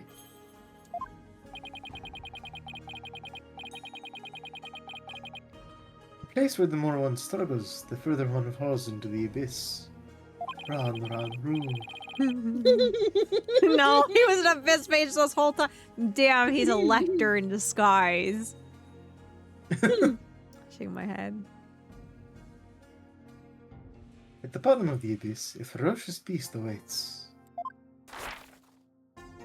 My ex-wife. You know what? I don't blame her. You probably turned her into that beast.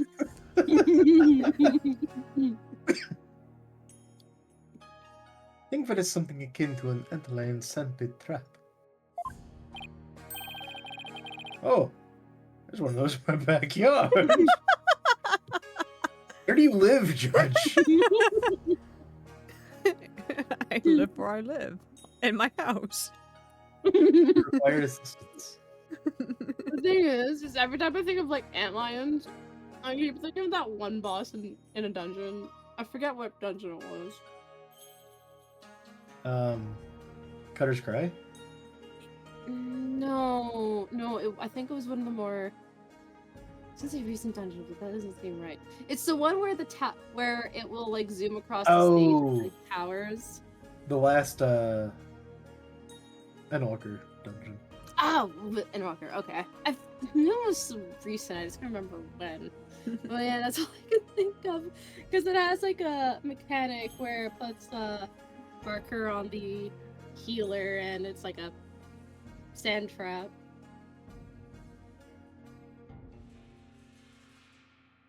That you had to run out of. Poor healer's being sucked into Sadmati's. It's Sadmati's personal hell. It's not one of the hells of Craniism, it's his personal hell that he's he's quoting for you. Oh, sweet. Let's go. Let's go! Aria's down. Oh man, Sadmati and his beast of an ex-wife? Awesome! Need to figure out a way to use a hydrate redeem to tell Aria to hydrate.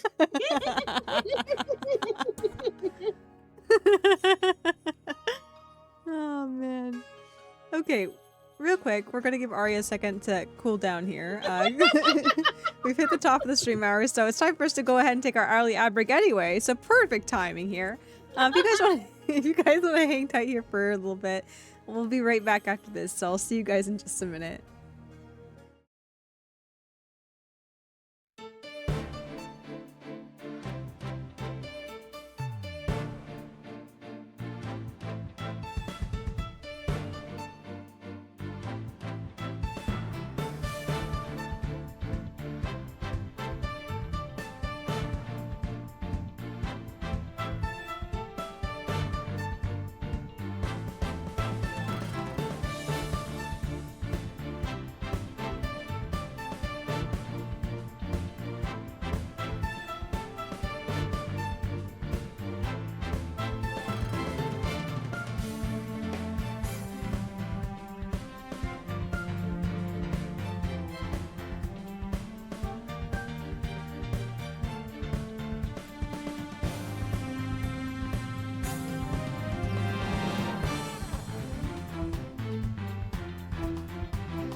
Alrighty. Boxes straight to the head. Thank you for the celebrates. As you do. As you do. Standard procedure for return from ad break. Standard procedure. Yeah. Yeah. It's Okay. in the employee handbook. It's in the what handbook? Employee handbook. Oh, I see. I didn't realize there was an employee handbook out. Like, who releases employee handbook? Who are you guys employees of? The Michi channel. I The was gonna say, I'm Michi channel. technically an employee of both of you, but I don't get paid for it. You're a highly valued volunteer. Thank you for your help.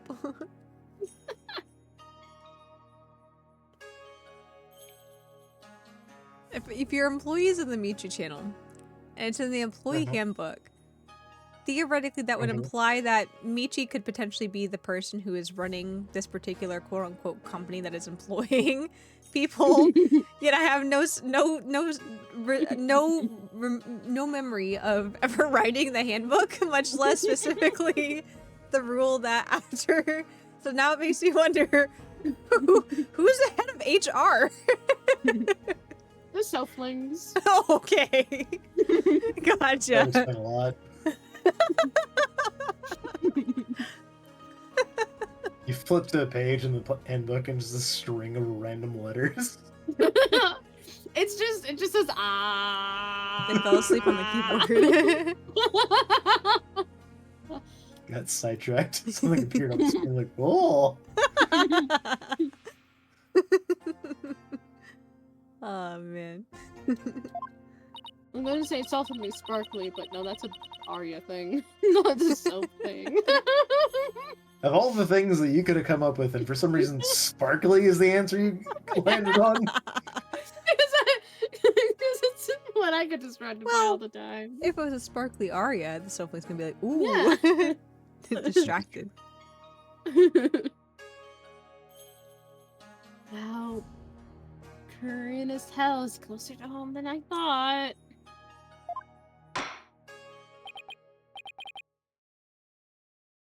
Now then. It would appear that the witness's testimony supports the prosecution's claims. Hello? Hello. Welcome in, Nate. Oh, wow. Bonichiwa. Welcome to Ace Attorney Night. Sorry, I am late. No, you're just in time. Yeah. You're just in time. No But the one's defendant- late. We're just early. Yeah. The defendant is the only one who could have killed the victim on the stage. Yeah. How are we supposed to get out of this jam?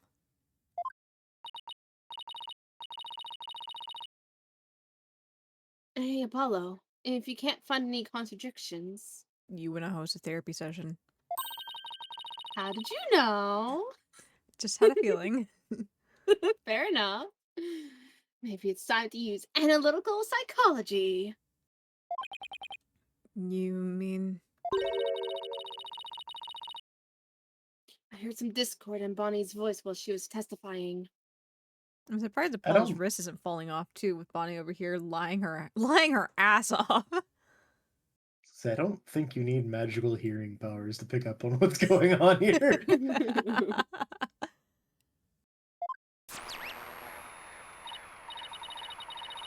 See, Widget is picking up on the noise in her heart, too. That's right. Athena can hear things others can't with her super sensitive hearing. Because apparently this also needed her super sensitive hearing, I think so pointed out. She can hear the emotions people suppress as a kind of noise or discord in their voices. Alright, Athena. Let's give it a try. You got it.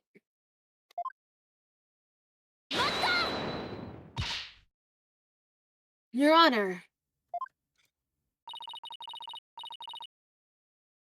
I'm afraid that our witness, Miss Defame, is suffering under terrible traumatic stress due to this horrible incident. Yes, Definitely. Yeah, just look at her. I am.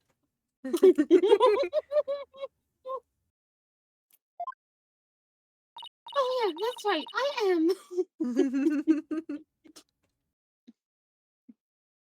Yes. What with that terrible death on stage. And her beloved Trucy getting arrested. She's under awful strain and shock. In fact, I don't know how much more she can take before she's unfit to testify. I'm trying to say that with a straight face, and I don't know why it's so funny.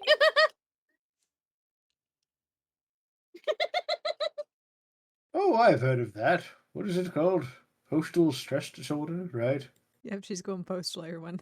It's like when your mail takes too long to get here. I'm just like, I was thinking like, oh, the strike is giving me postal, postal. What did they say? Postal stress. Postal stress disorder? Yeah, there we go. It's You know, getting her try- so much that she just can't even think of words. you know, it's that stress whenever you're waiting for the mailman to arrive with your package and you're sitting there by the window waiting. You're like, oh my god, he's supposed to be here. And you're looking at your phone, looking at the truck and being like, okay, it's out for delivery today. Like, he should be here. He should be here today. Why hasn't my package arrived yet? This mail usually comes right at 1 o'clock. It's now 1:05. Where is the mailman? Very accurate. Mood. I'm sorry you have postal stress disorder, twin.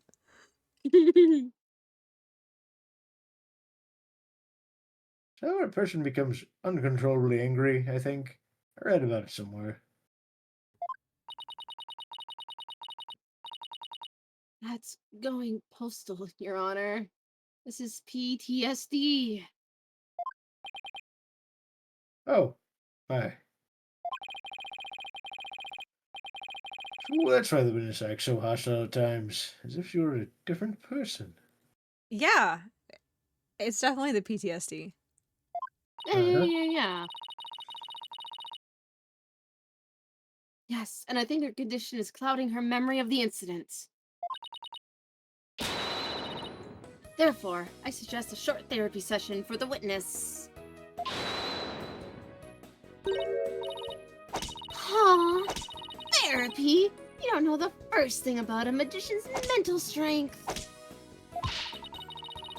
I've risked my life jumping through the rings of fire and having my body sawn in half.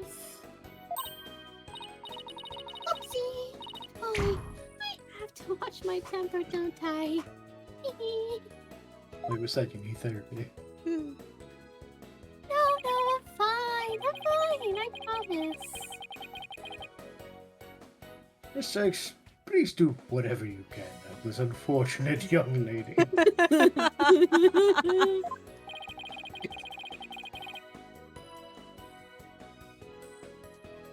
And what exactly is this child planning to do, Mr. Justice? I'm not a child! With her super sensitive hearing, Miss Sykes can hear a witness's true emotions. Simply from tone and inflection, she can tell exactly what a person's feeling. I can even pick up feeling that a witness is trying to suppress or hide. Which it projects the emotions I hear into the mood matrix so I can analyze them. I bet it beeps a lot. Very loudly. And ignore if it says anything weird. That's just the bug. I'm trying to patch it out. Fuck you! Shush! But you're not now. It sounds like some sort of spurious devilry. Though I find it hard to believe, I must ask. How do emotions can constitute evidence?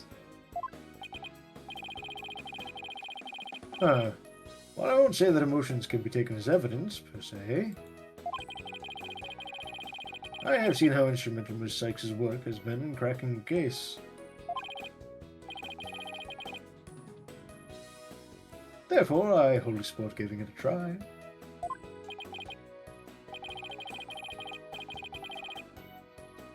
I see.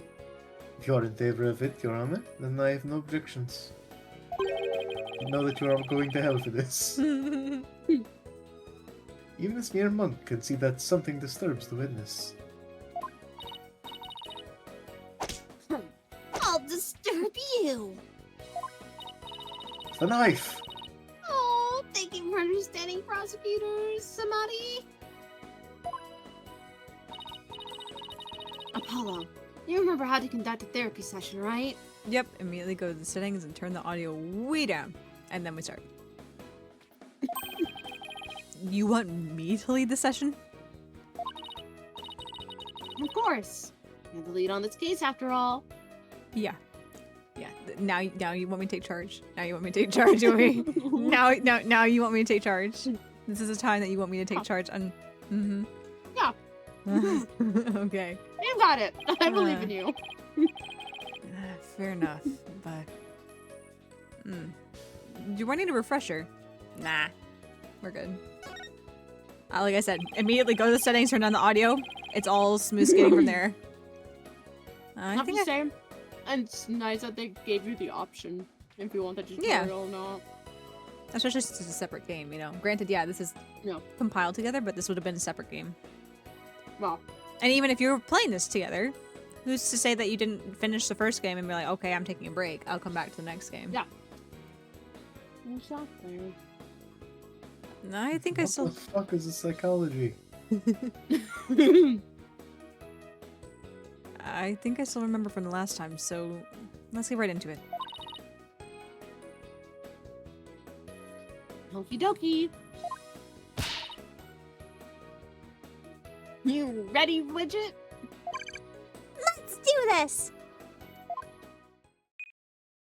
My voice is not warmed up for Widget, like, ever. So just to do Apollo. I do a deeper register. I've never warmed for Widget.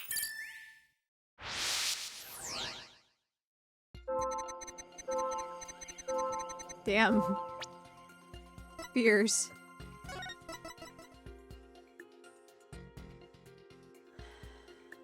Sad.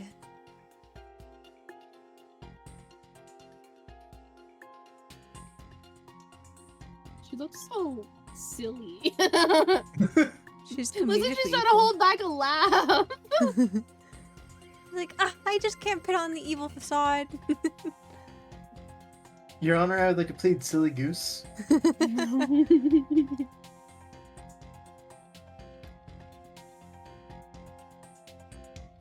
Alright, I wasn't watching the emotions on it. There were none. Yeah.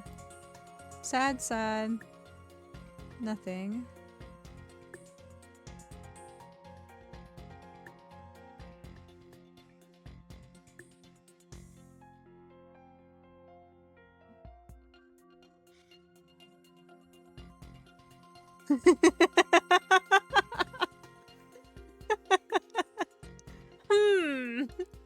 Donde está? I wonder what the mismatched contradicting emotion is. Who can say? I have no idea. No clue It's a at real mystery. No clue. Those emotes that Chai sent did not go through at all on my end. The emotes? Yeah. Oh, the circles. Yeah, I also Interesting. don't see that. That's so weird. They're mean- goose. They're geese. Oh. Or I presume some sort of fowl. They're just volleyballs for me. Or, I don't know, they're just like white balls. So that was like the person that popped into my head was New haiku team. volleyball. Yeah. I wonder why you guys don't have Mine goose. has a Geese are- box. I can't quite read what it says inside, but it's got 6 letters inside of it. Okay. Oh. It's for like image error. Hmm. I don't know. I do see, I see your geese, Chai. Thank you for your geese. I have to say, Mr. Fame, you certainly are a strange one.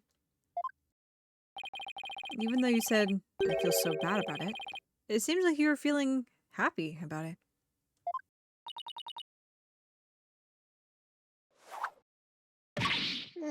Ouch. I think I can guess why you were feeling happy. It must be because you messed Trucy up. No, never think that way. You're a strange one, Mr. Fame.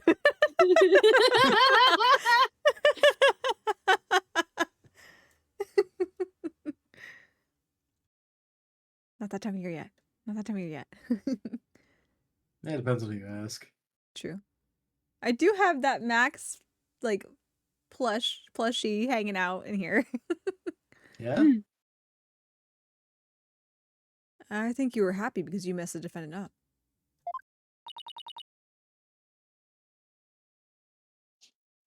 Yeah. I'm right, aren't I? No.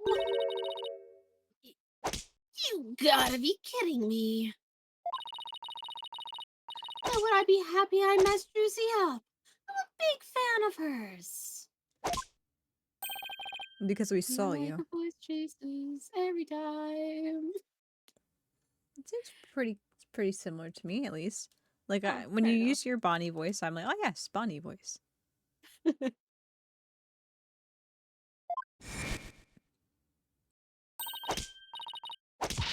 I hate her. I loathe her. I can't stand that Trucy writes. Just because she's a little good at magic, she thinks she's all that. You see, for Bonnie, they're following Bungo Stray Dogs rules. When the light leaves their eyes, it means they're evil.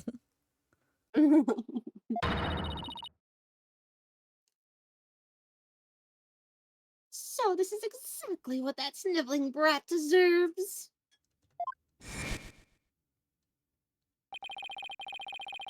We saw how you said you hated Trucy Rye. How you were glad she was in trouble. And even how it was what she deserved. Ouch! It looks like I hit the bunny on the head, so to speak. Don't hit me. Yeah. Keep making random ass noises. Apollo, the noise level dropped. Now, if we could get it down to 0. Not gonna lie, I thought that was an Apollo line for a second, and I realized, nope, that was a thing there. What? For some reason, I thought it was Apollo that was saying that we need to get the noise down to Oh. 0. Well, Mr. Fame, are you ready to commence how you really feel?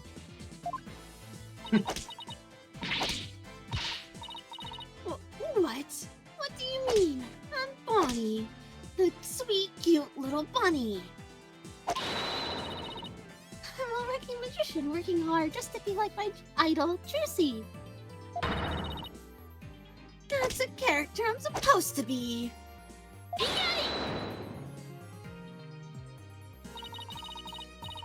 Keep that up, Mr. Fame, and you're going to have a mental breakdown.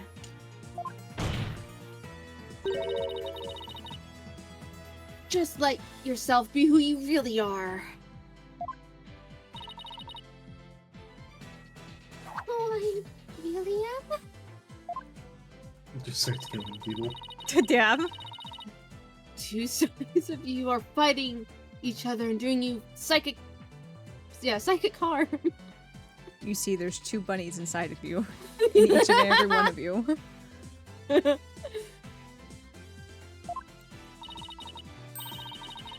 have mixed feelings about this. I can hear them. 2 distinct voices battling inside you. One of them is telling you about Onsters, the other one is telling you about Baldur's Gate 3. Shut your pie hole, you know nothing know-it-all. You mustn't say things like that or I might get flustered. Mr. Fame, how long do you insist on maintaining this wolf in sheep's clothing act? Maybe there's 2 wolves inside of you. Maybe it truly is 2 wolves inside of you. Some people will be into that. Yeah. We can't end this therapy session until you get real with us. Set the wild beast inside you free. You should write visual novels.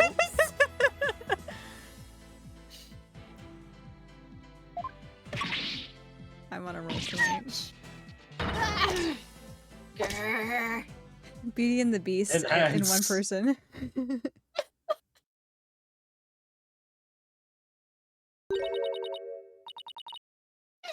I mean, it's irrelevant in the end of that.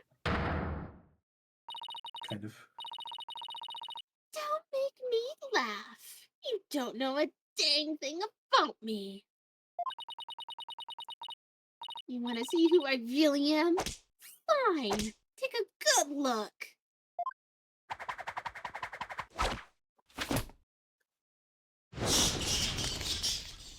Or a bat. Not this again.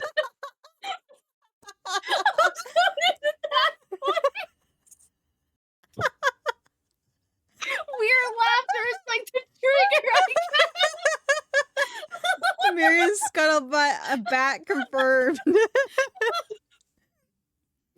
Oh my gosh.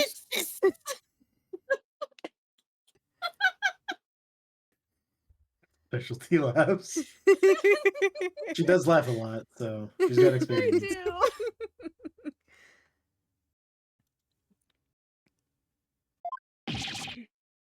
What in the world?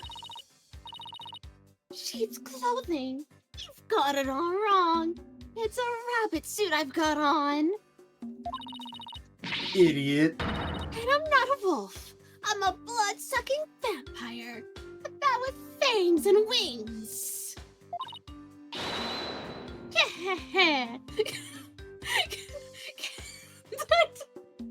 She's like an edgy middle schooler.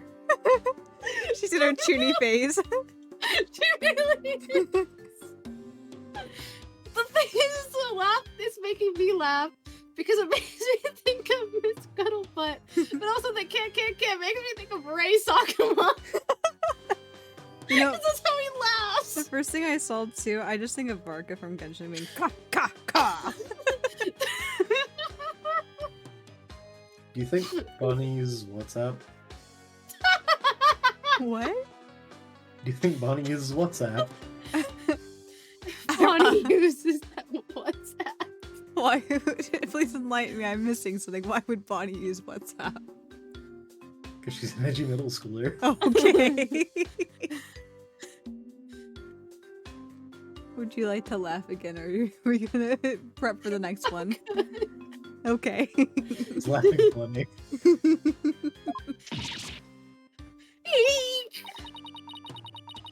I think we just opened Pandora's box. But Dora's not here. It's a joke for like one person.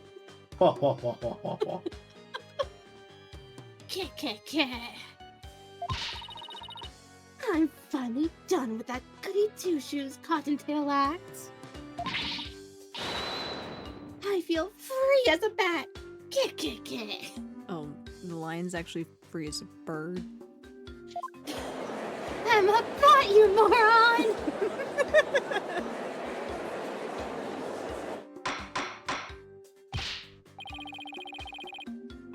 Friends, your therapy session has taken a turn for the worse from the looks of it.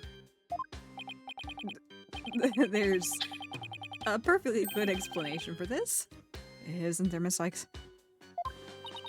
Sure. He thinks I created a monster. Shush! Hey, you! Lobster boy! Lobster boy! Lobster. That's not me, ma'am. I know a lobster, and I am not the lobster. I gotta hop or fly away for a bit. But thanks, Chai. Thanks, Chai. We want to make sure that Soph and Aria are in the loop here. Have a good time away, Chai. See you later. I don't know why the bunny emoji got me the most out of that whole thing. She just kind of in a one of those moods. Hey, Aria. Yeah. Hey, good. I knew. I knew that was coming too. Yeah.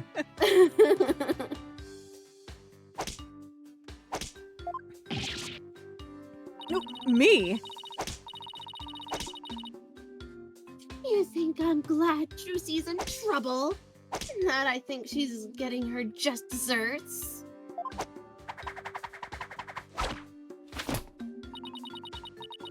Well, guess what? You're right. Hey.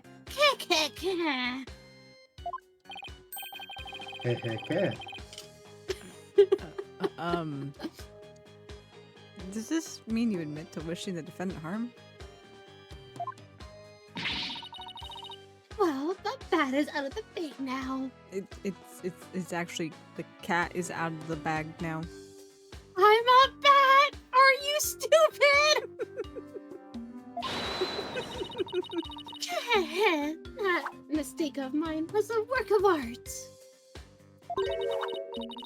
Thanks to my goof, poor little Juicy had to do all that hard physical labor.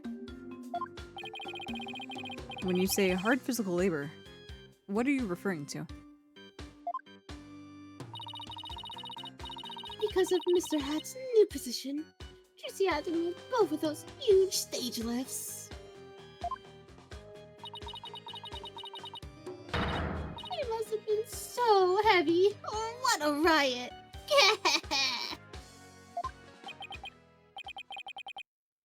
That's strange. Athena, could you please add that last statement to Bonnie's testimony? Alright, I'll update the moon matrix with new info.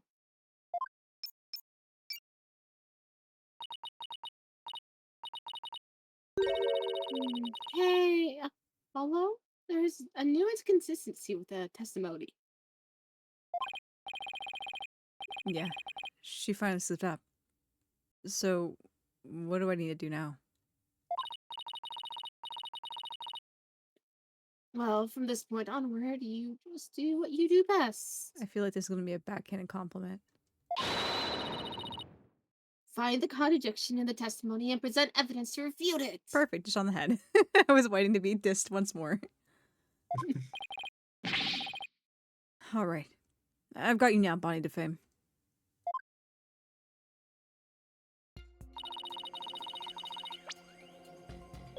Is it quiet? There's It no is, because there's no clips, moon no. matrix, yeah. Mm-hmm. Because I think we're just seeing the new testimony.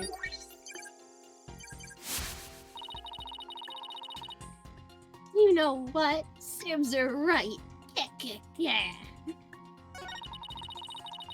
Thanks to that, she ended up having to move the stage lifts. There's definitely a contradiction in her testimony.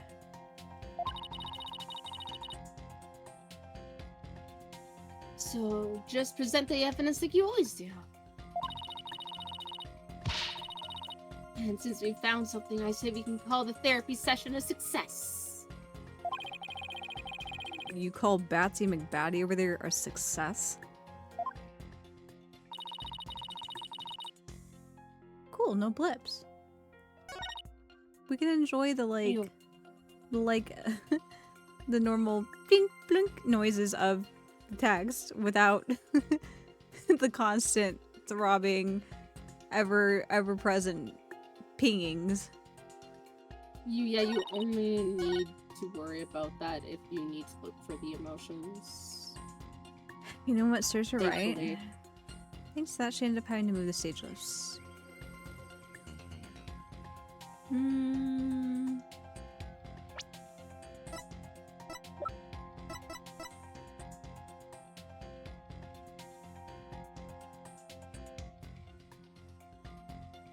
Is it just a stage lift? It says because it was already up, which just proves the point that this was.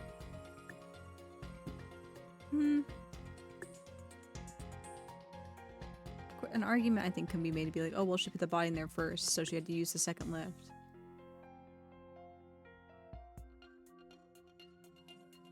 know what else it would be, though. Thanks to that, she ended up having to move the stage lifts.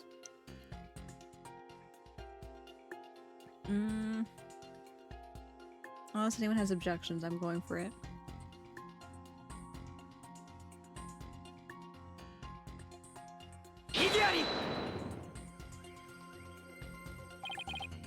Mr. Fame, I believe your statement contradicts with this piece of evidence.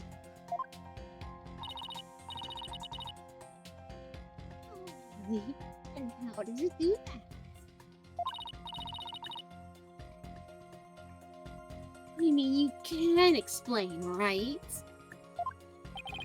Of course I... Because if you mess up, it will suck to be you if you get my drift, Kiki. I don't know if I want to get your drift.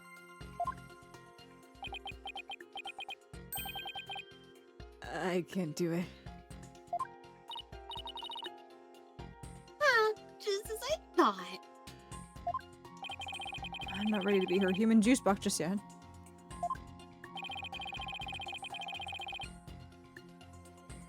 I'm afraid the witness and I disagree on one point, Mr. Justice. Because I'd say it does suck to be you right now. Thanks.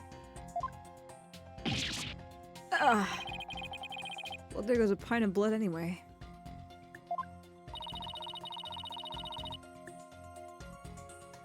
I don't think that's where the contradiction is, Apollo. You think? Oh, thank you, Tina. Apparently not.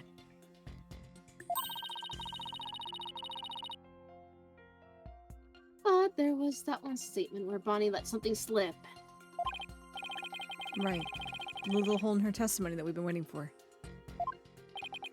But do we have a piece of evidence I can challenge her careless comment with? I'd better take another good hard look at the court record.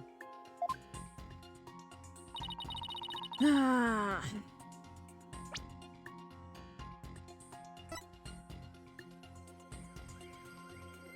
She ended up having to move the stage lifts.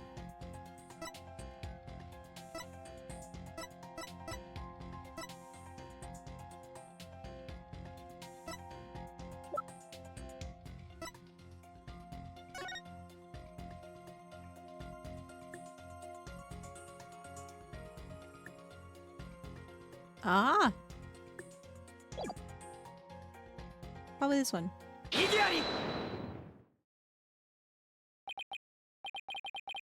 That doesn't make sense. What? So you think I'm crazy now? No, we thought that a while ago. No, that's not the point I was trying to make. But I don't hear you denying it. You are crazy. Mr. Fame, allow me to repeat your statement. Thanks to that, she ended up having to move the stage lifts. That's right. And I still... But how did you know? How did you know Miss Wright moved the stage lifts? Huh? According to her own statement, she didn't tell anyone that she had done so. What? So how could you possibly have known what she had done? Unless you saw her? You saw Miss Wright moving the lifts in the understage passage, didn't you?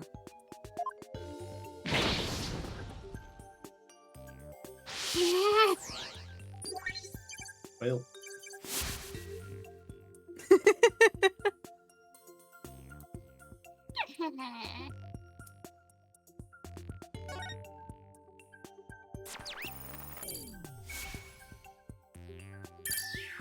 Comments are hating me I- for this point. You did it, Apollo! Noise levels are at 0%. but Mr. Justice, wouldn't that mean... Yes, Your Honor. Mrs. Fame herself was under the stage where the victim was killed. And I hardly need to tell the court what that means. Yeah. You're one artful liar, Mr. Fame, and one spectacular suspect. Yeah!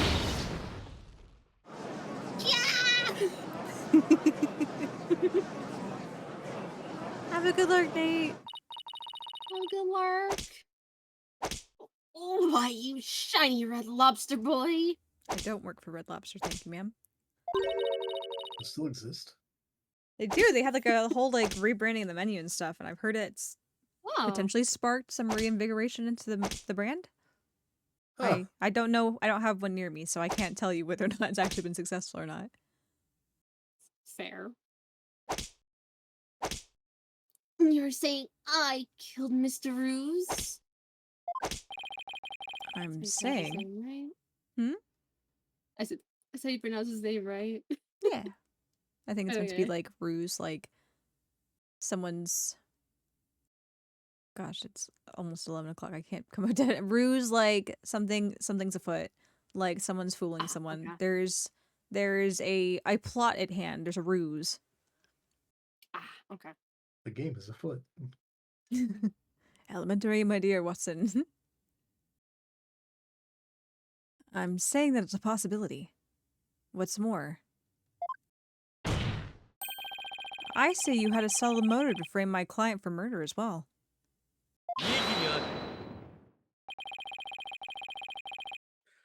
My apologies for ending on the defense's merry revelry. But you seem to have forgotten one very important point. Oh, really? The TV footage. As you can clearly see, Mr. Pham was on the stage the whole time. The entire audience can bear witness to that fact, including you. Oh, yeah. It's such a satisfying clap. Oh no, Ichi's coming around on him now. No, it's just the clap. He's still a pain in the ass. The clap is satisfying, though. You've just taken a long and senseless journey, only to return to the starting line. The witness could not have been in the other stage passage, which means... the only one left who could have killed the victim is the accused.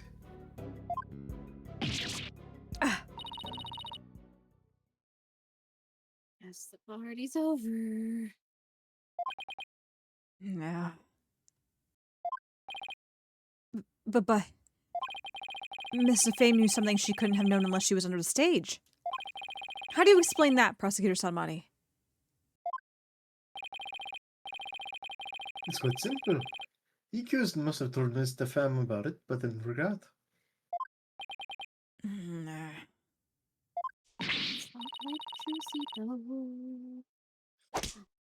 The useless size of yours and take a look at the footage. If Mr. Fem really was in the understage passage, it wouldn't mean she was on stage and under stage at the same time. Time shenanigans. You mean she was in two places at once? That does seem to be the only explanation that makes any sense.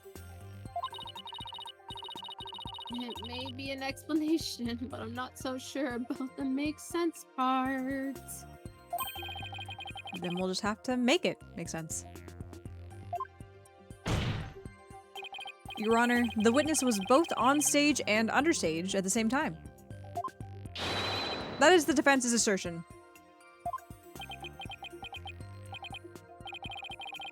I've heard some illogical things come out of you before, but this is absurd. Well, I am Phoenix Wright's protege, so... I'm sure you'll change your tune once you hear my reasoning, Your Honor.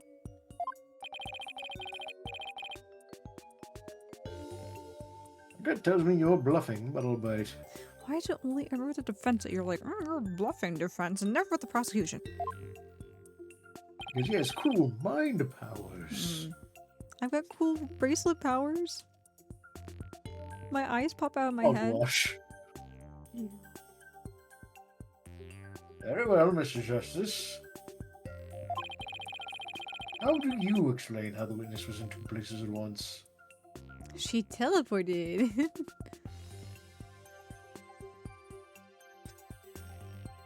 Quantum mechanics. What is this? Zero escape? Surprise!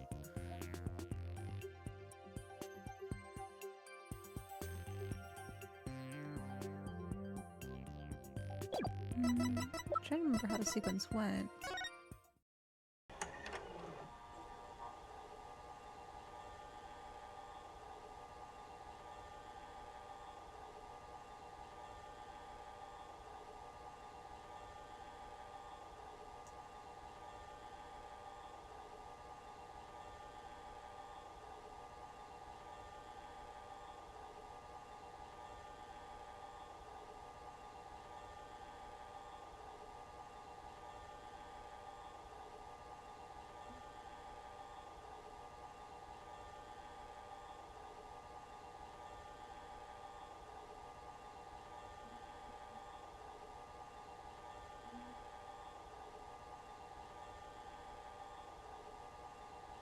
I feel like Trucy should have known something was wrong right about that time.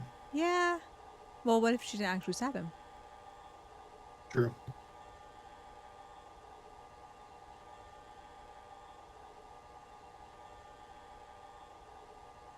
We don't even see the body.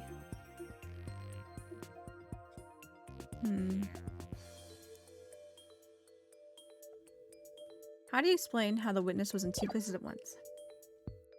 I know my first thought was are they doing like a twin thing again? But I don't know. She used a shadow clone jutsu?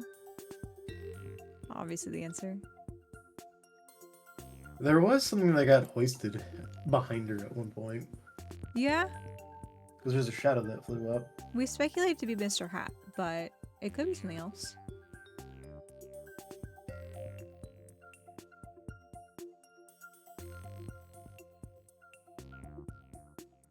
No, just talk about the. It doesn't talk about the hoist. Because the hoists were not where they needed to be. So there was a mistake on that part. I wish I could look at them again to see. I wonder if it would say,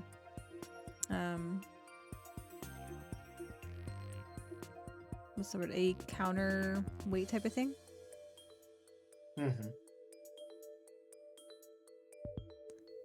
How do you explain how the witness was in two places at once?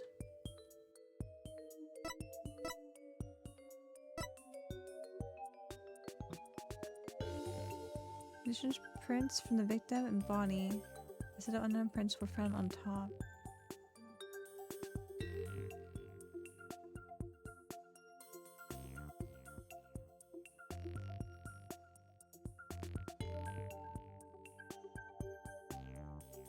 Was Bonnie wearing gloves?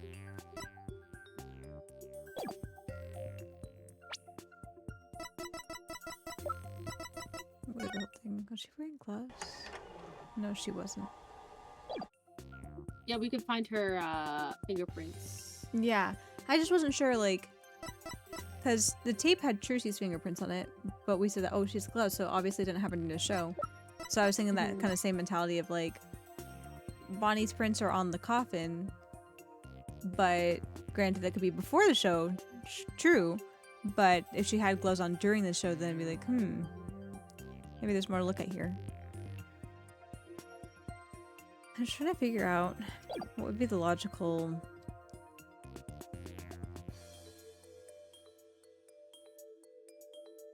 No, I joked about the she teleported thing, but that's kind of her shtick. So I wonder if that could be an answer. I'm trying to remember. Bonnie's teleportation trick. Do we remember what that trick was? They never explained it, I don't think. Did we... We're just told she does a teleportation trick, but we don't actually see the trick? Or did we see a trick? We saw the trick, but we don't have, like, evidence regarding the trick. When I said we saw the trick, the characters talked about seeing it. Okay, we don't actually know what happened during the trick. We just know that supposedly a teleportation trick happened. Yeah. Okay. And it's like their thing.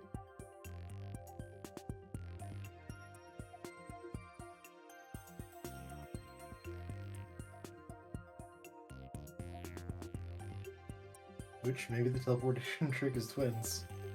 Yeah.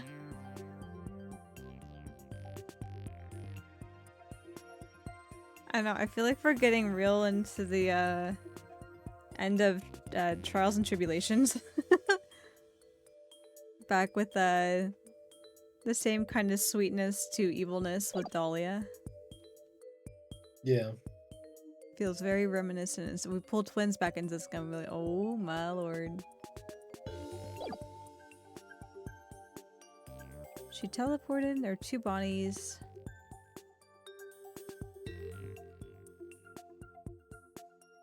Bonnie on stage was fake. Can there not be an all of the above?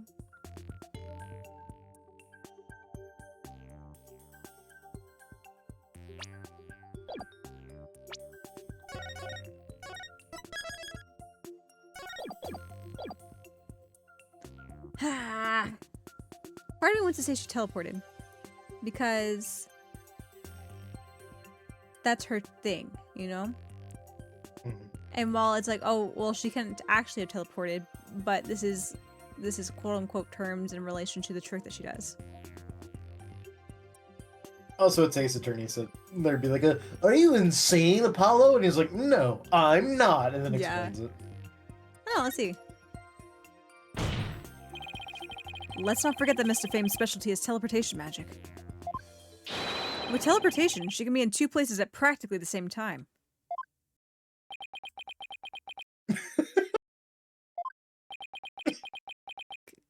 Guys.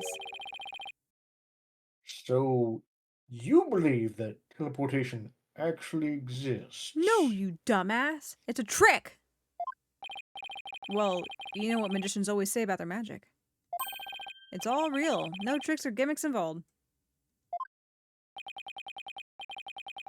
Well, I have listened patiently to your reasoning. And the only thing dispelled is the false air of competency you tried to project. I see what you did there. Good one, Your Honor. Ho ho ho! You might be surprised to hear this, but I used to be known as the jokester judge. Well, at least I avoided a penalty with some well-placed brown-nosing. Anyway, here's your penalty. I was gonna be like, is he just gonna be like, JK, here's your penalty kind of thing? I was a magician in a past life. Watch as I make another pint of your blood disappear. Oh no. Oh, my blood, I was using that. I was using that. Please let me try again, Your Honor. Very well, Mr. Justice. How do you explain how the witness was in two places at once? You guys agree with me, though. That wasn't a stupid answer. It wasn't a stupid For Ace answer. Attorney, For Ace Attorney, I feel like it was like right up there. It could be that. it could have been that. Yeah. Ace Attorney could have been like this because it would have been like you said, teleportation. Are you a dumbass? And Apollo's like, no, I actually have evidence that she quote unquote teleported.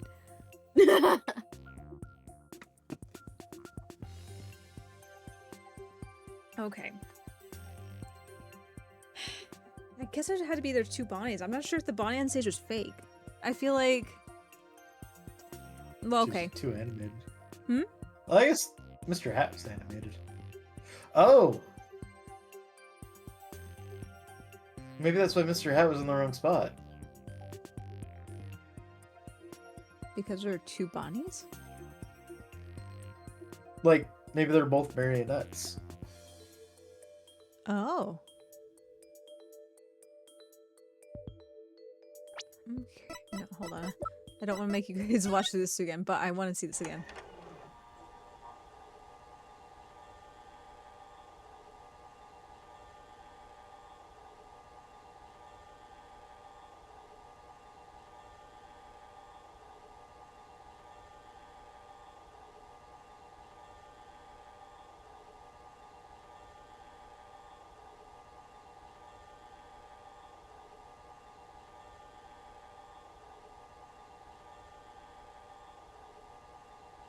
Hmm.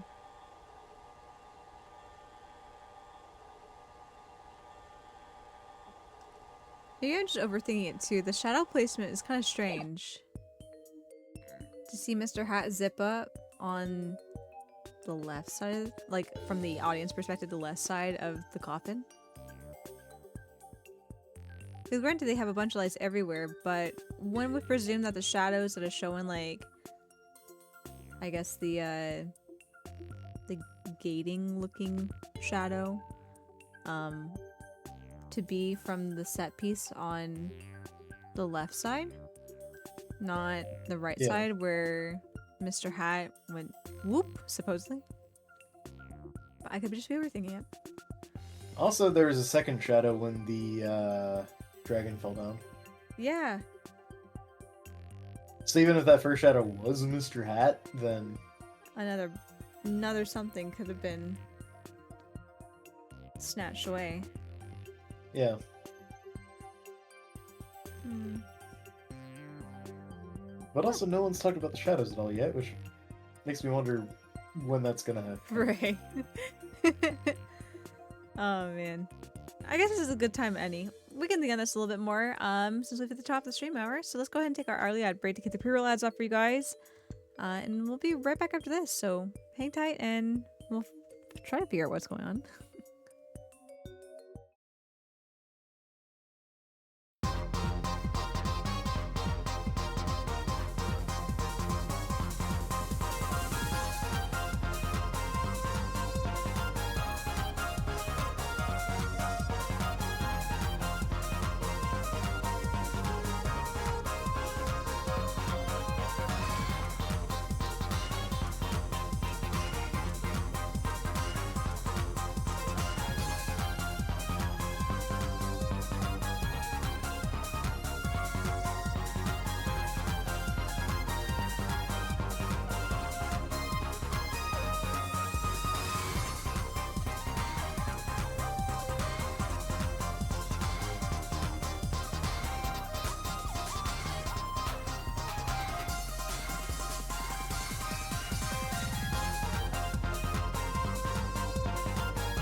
Why did everything disappear? Don't OBS, please. OBS, please. I just realized you changed to your little judge. Oh my god! I haven't actually looked at stream this whole time. It just happened. I know, I was about to say, I swear I Oh. looked over there recently and it was still a little, it was still a little mudkip, business mudkip. I was just like, am I just slow on this? Am I Chai's late to the party? Chai's gonna be back soon. Chai's gonna be back soon. We have to, we have to represent. Alright, I got a picture. Business mudkip. I was going to do it.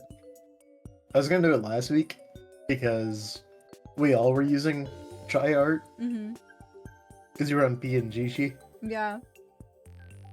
But I was waiting for us to get to the trial, and then it never happened. Yeah.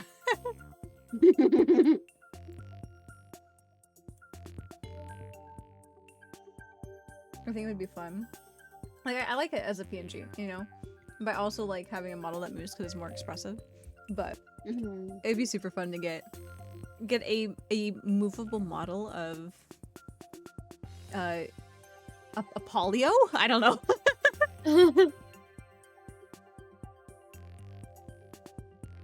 Might be super fun. Real immersive.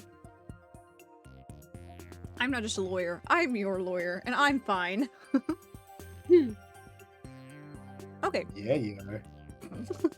Thanks.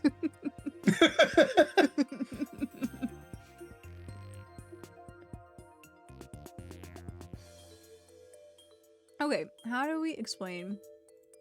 We're in two places at once. Well, we saved. Here, I can save again because we just... Did I save right before we did this?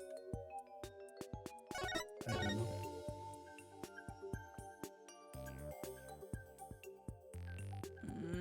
I don't know. I don't trust it, so I'm just gonna save again. I don't know. Do we want to say that it was a fake? Or do we want to say there's two? Because we're talking about the shadows. And that... I don't know, the one on stage looked very articulate. It wasn't as puppeteered as Mr. Hat looked. She's a robot. Oh my gosh. We got 5 knighted at Freddy. she do be Bonnie the bunny.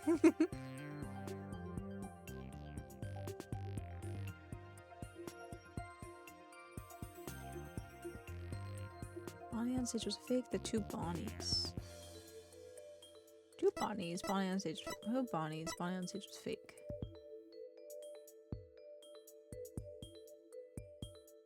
I have a feeling that whatever I pick is going to be the wrong answer, so I'm going to, by default, pick the correct answer last. Because I feel like these are all feasible in their own way.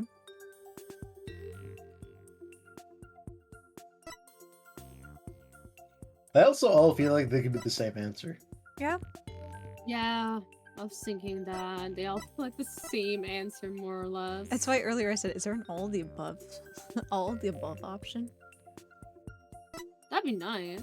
That would be nice. It's very rare that we get something like that, though. Bonnie And on when we stage do was get fake. it, it's like painfully obvious that it's supposed to be all of the above. Yeah. I'm going to say... The Bonnie on stage was too real. I'm going to say there's two Bonnies. I immediately get smacked. Or not. There were two Bonnies, Your Honor. If that were the case, it would all make sense, wouldn't it? There were. Two of them? I suspected you had a few screws loose, but now I see some are missing altogether. Hear me out. Is there a toolkit in this courtroom, Your Honor? I suppose 3 screws to the head should tighten his putrid brain. This guy's about to murder me with a screwdriver. Your Honor. He is also doing the 5 nights to you. No, wait. Please listen to my argument. You see, Your Honor, the one on stage was fake. Very well, I suppose it wouldn't hurt to at least give a listen. As was argued earlier, Miss Fame is shown in the footage the whole time. But at the same time, she was also watching Miss Wright in the understage passage. The only possible explanation is that there are 2 Bonnies. That almost sounds like it makes sense. What do you think, Prosecutor Sadmati?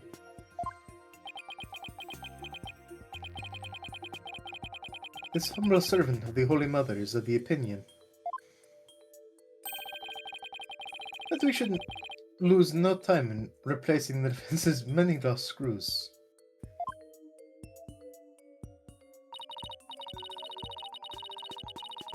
Although, it goes against reality itself to say that one person is actually 2. But we don't have to be bound by reality. After all, we're talking about magic here. So, if the Bonnie Fame in the footage is the real Bonnie, then the Bonnie here on the witness stand, the one who must have been understage, this Bonnie Fame is our second Bonnie. He wasn't ready to do her voice. She is? Say we call the one in front of us Bonnie 2. I believe I have just the piece of evidence to prove that Miss Bonnie 2 exists. Oh, then please submit your evidence, Mr. Justice. What proves the existence of a body number 2? And while we're at it, why don't you tell me about Mambo number 5? Do you need a little bit of Monica in your life? Bonica. Monica. A little bit of Monica in my life.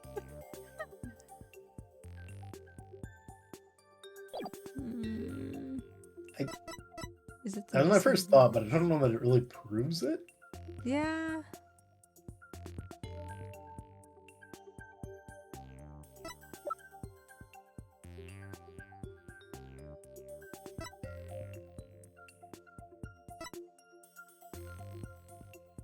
I don't think we really have anything else that addresses it, though. Yeah.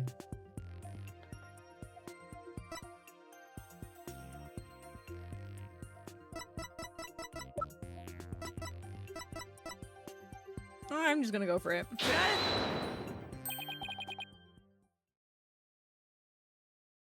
What's this? During our investigation, we found a set of unknown prints on the coffin on the stage. These prints were most likely left during the course of the show. But they didn't match the prints of any of the people involved in this case.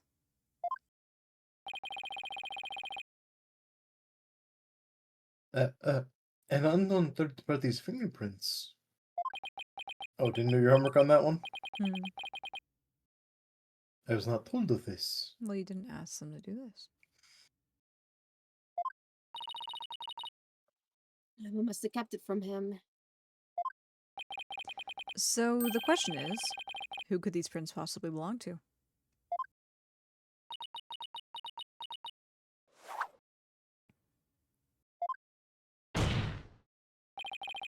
Mr. Fame. Or should I say Bonnie, too? These are your fingerprints, aren't they?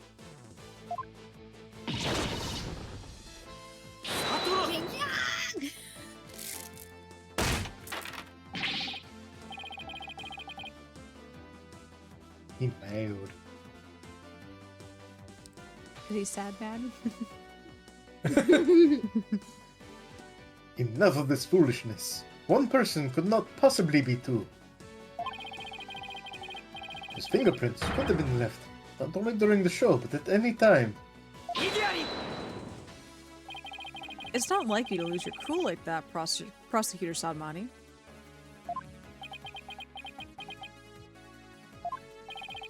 And I'm sure you know that. Shut your mouth, it's my turn to talk. And I'm sure you know that. Exactly when the fingerprints were made is not the main issue.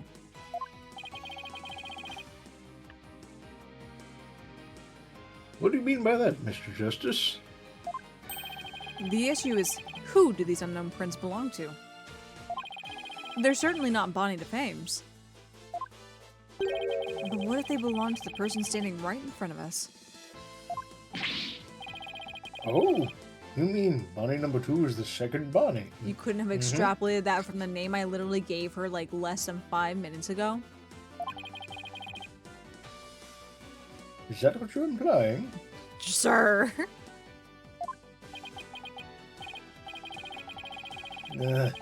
It's preposterous to suggest that those prints belong to the witness. And yet, it's so easy to check. I said they must belong to some other unknown individual. Prosecutor Sadmani, can you really look at her and still say that?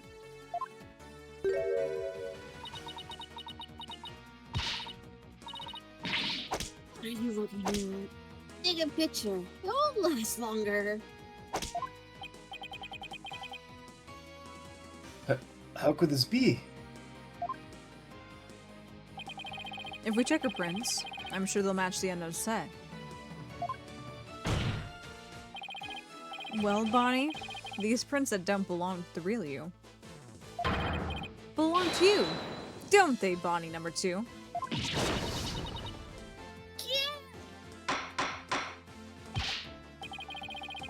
Witness, should the defendant just said true?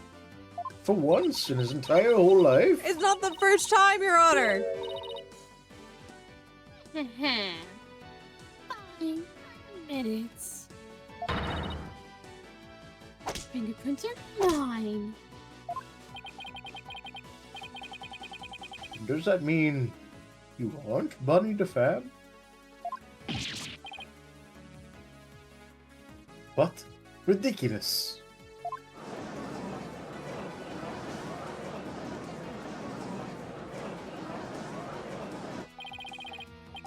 Are there really 2 Bonnies?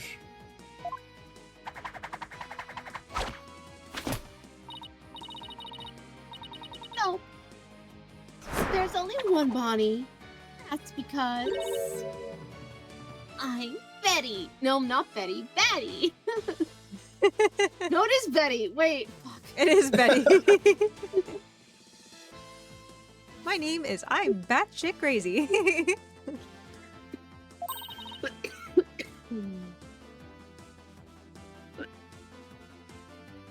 Aria's dying. Just got spooked by Betty. Betty Batty. Betty DeFemme. DeFame. Nope. Still have no idea how you pronounce it. DeFamicom. Duh, Family Mart.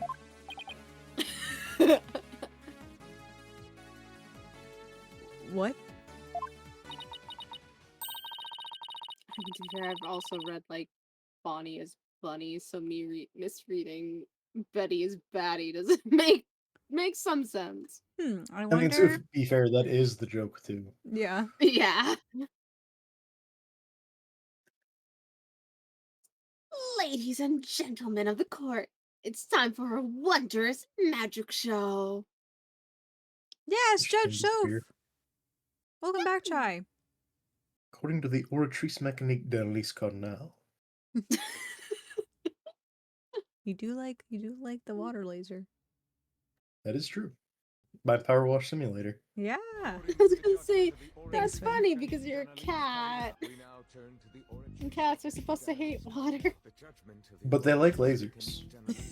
Oh, fair Hey, enough. Fair To be enough. fair too, he doesn't usually get hit with his own water laser. He hits others with his water Oh, laser. that's true. So true. maybe it's the ultimate like power dream of a cat. Is to They hit hate others water with so water. much that they jettison it away from them. It's like how a cat always lands right side up. Yes.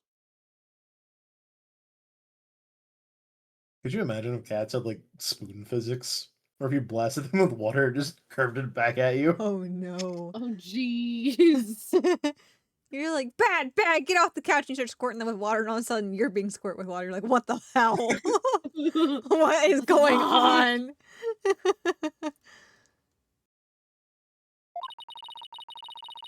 Cat use mirror wall. No, I don't know if that's actually the correct name of the card that I'm thinking.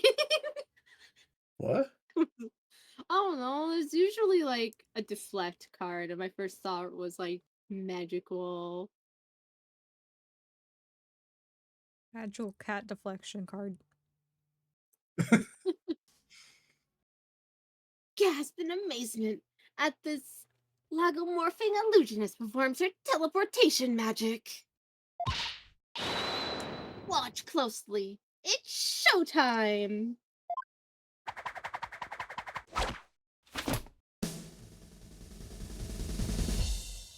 Yeah, it's just the Sophlings as Magic the Gathering. Yeah.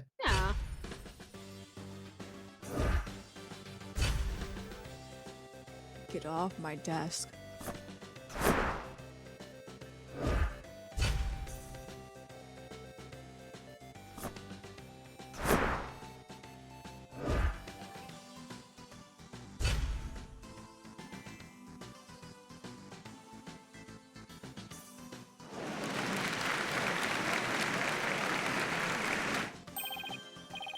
What an amazing trick! The witness is suddenly split into two people. I have not been paying a lick of attention. Not a trick. No gimmick to it either. They're simply twins. Oh, what? Twins? Again, Apollo, this was your theory. You posed this. Why are you surprised? I was flying by the seat of my pants till now, okay? I was taking a page out of Mr. Wright's book. I really had no clue where I was fully going with this yet, okay? So, that's how the teleportation trick works.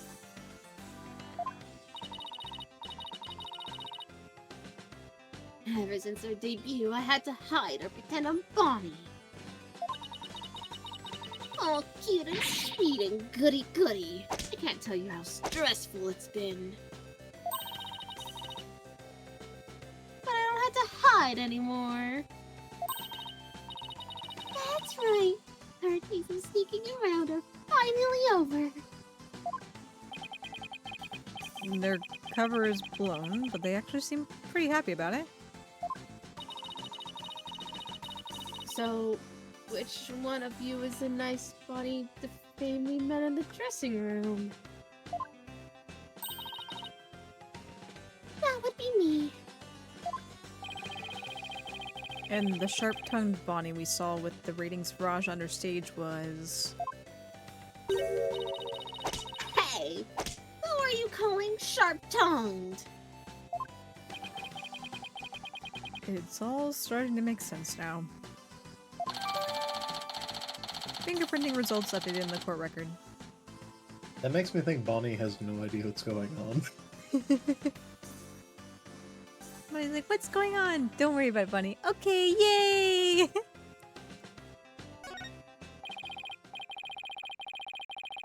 So, Mr. Justice, this changes the facts of the case rather dramatically, doesn't it? It certainly does. During the show, it was Bonnie who was on stage the whole time. So, Bonnie couldn't have committed the crime. But Betty, on the other hand, who was under stage, did have an opportunity.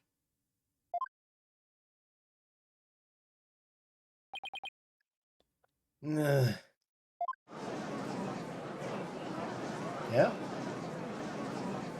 Just going according to fate, like you predicted, sir. I don't think he even predicted there were two of them. Well, So, we now have 2 suspects.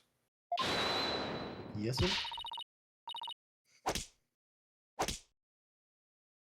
Wait a minute there, lobster boy. I didn't do it. You didn't say anything.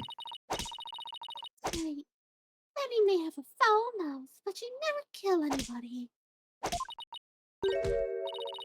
Hey, who's got a foul mouth here? Oh, well, speak up, huh? Please save your sibling squabbling for later. Someone's life's at stake here. Can we not fight? Betty, you must have been in the understage passage during the show.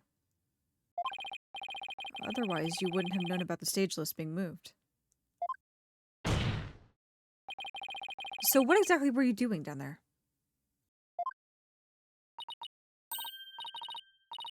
Fine. I'll testify. Anything to get you off my back.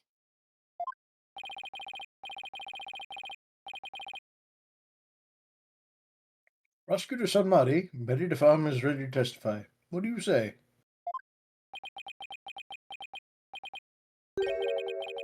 Betty, you lied to this humble servant, the Holy Mother.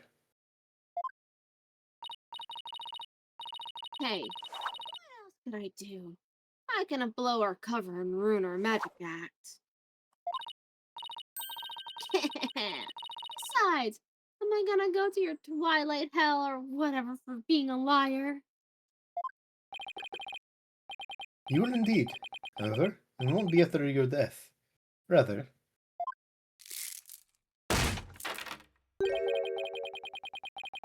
I shall give you a taste of your punishment on this mortal coil, in interrogation hell. Eek! Now then, Betty DeFarm, please explain to the court what exactly you were doing under the stage. Was it murder?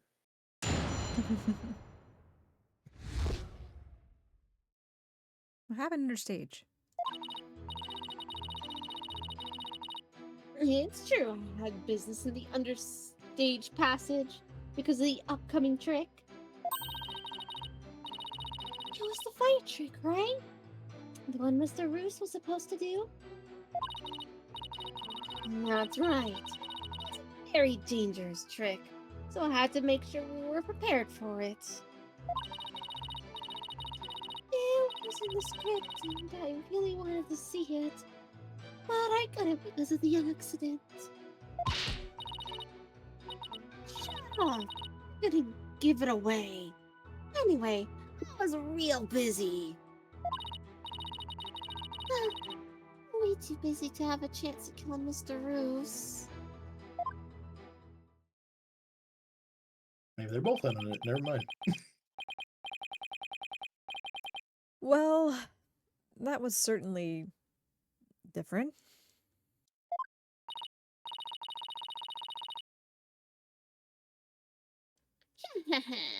How's that for flawless testimony and alibi? Your alibi is I was too busy. I was too busy to kill a man. And it's true. Okay.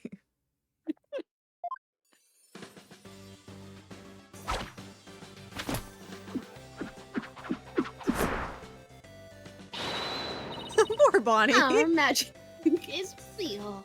It's not a trick or a gimmick. Okay, but imagine the chorus trying to do that. Poor Bonnie. Maybe Bonnie killed him then and heaved him up there.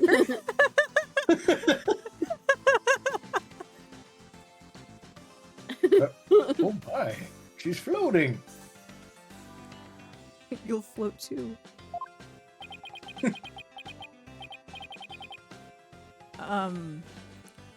Your Honor. You can see she's being held up from below. You're supposed to pretend you didn't see that. It's a little something called etiquette. I kind of feel for Bonnie at this point, though. Athena, I'm on the spectrum. I don't understand what that is. But I can't help it when I see a contradiction or inconsistency. I just have to point it out. Never take this boy to a magic show again. Now then, the defense may begin its cross-examination.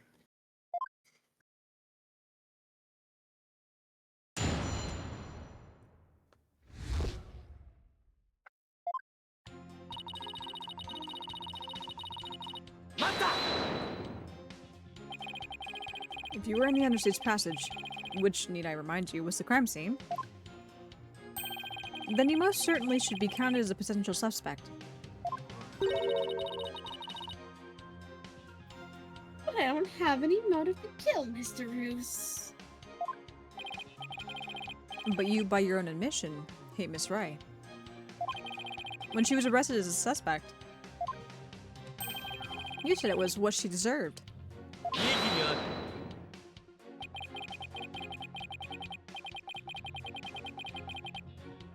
Something's weird. Hmm? Every other time his box didn't say objection. It was a It was a different, character. like, yeah, it was like a Korean character of some kind, but that time it said objection.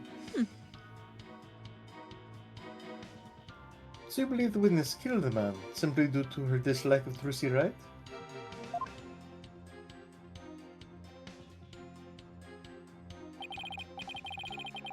Where's your psychopomp butterfly buddy?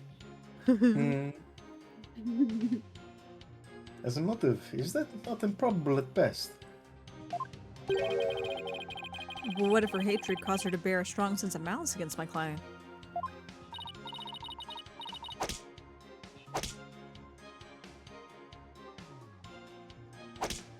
Look, Juicy just made me mad, that's all.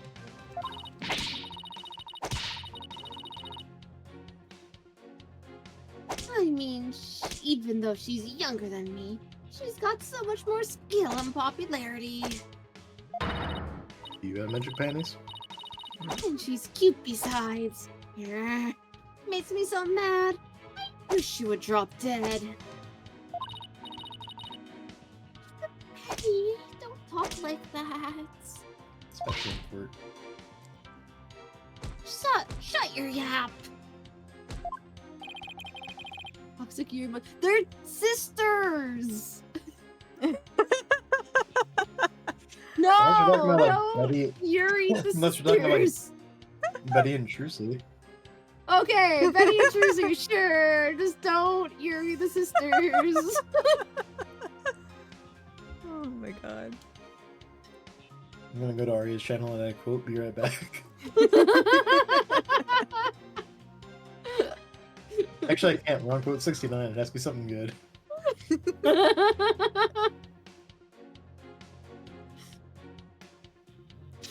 So, was it just simple jealousy?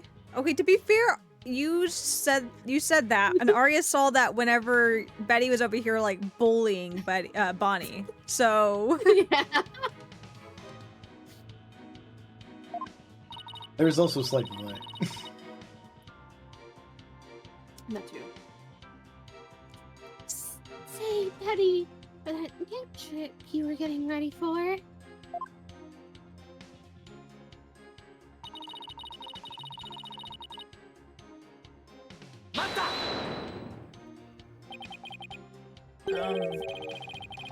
Bonnie, we're trying to get Betty's testimony right now, so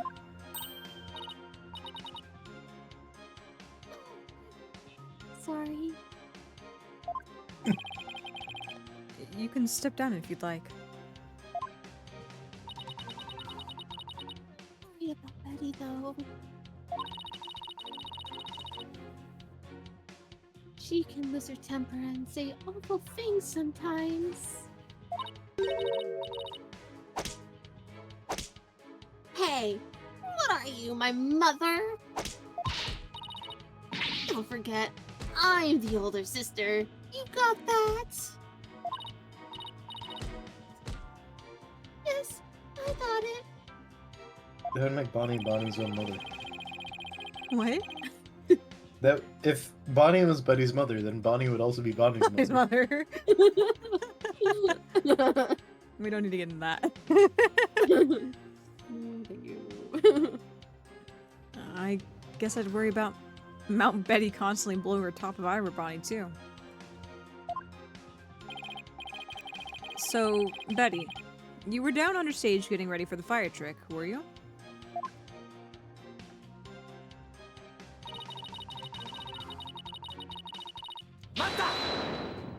So used to speaking, I was gonna read that line again.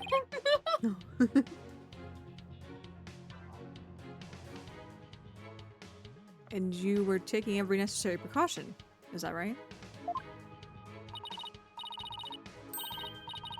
Of course, every precaution. After all, it's a very dangerous trick that uses real fire. I mean, we had to be ready in case the curtain caught fire or something, right? By the time people realized it wasn't part of the act, it might be too late, huh? If by people you mean Athena Sykes, then yes. Hey! Oh, I sorry. originally thought the That's- piece of the evidence to use here was the script, but now I'm second guessing that. I think I know what it might be. Yeah. Wow, a fire trick. That sounds really impressive. Yeah, your beard would go up in smoke, old man. I bet people mistake you for a cue ball or something without it. Maybe a dodgeball? A cue ball? Maybe it's like a chiseled chin under there, you don't know. Could. He could have absolutely hulking chin. It's not just the beard that fills out. Like, he only has a very... He was a very short beard. He has a very short beard. You shave him and he just has this massive chin. Nobody can beat me at dodgeball. Every time they try to hit me, it just cuts the ball. Damn. Don't be rude to the judge. Giga Chad Judge. Oh, jeez. Oh no. Add that to the Gartic phone. Oh no. Yeah.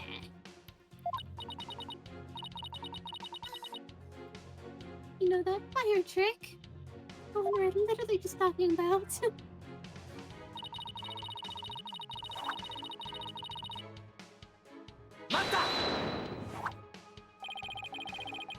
I see the fire trick was part of the script.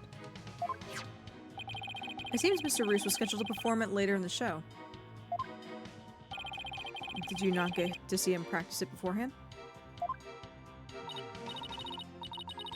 During rehearsal, he said he didn't feel well, so he couldn't breathe any fire for me. Wait, let me get this straight. He couldn't breathe fire because he wasn't feeling well? I mean, if he was sick, it might not work as well. My magical powers seem to be on the wane today. That's what he said. So it was just part of his usual The Great Mr. Roos shtick? It's really too bad that I didn't see the trick because of the incident. Which was completely unexpected, of course.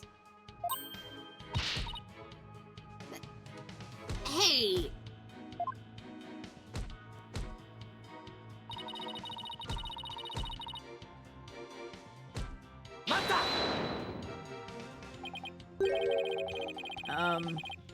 So what exactly do you mean by you're gonna give it away?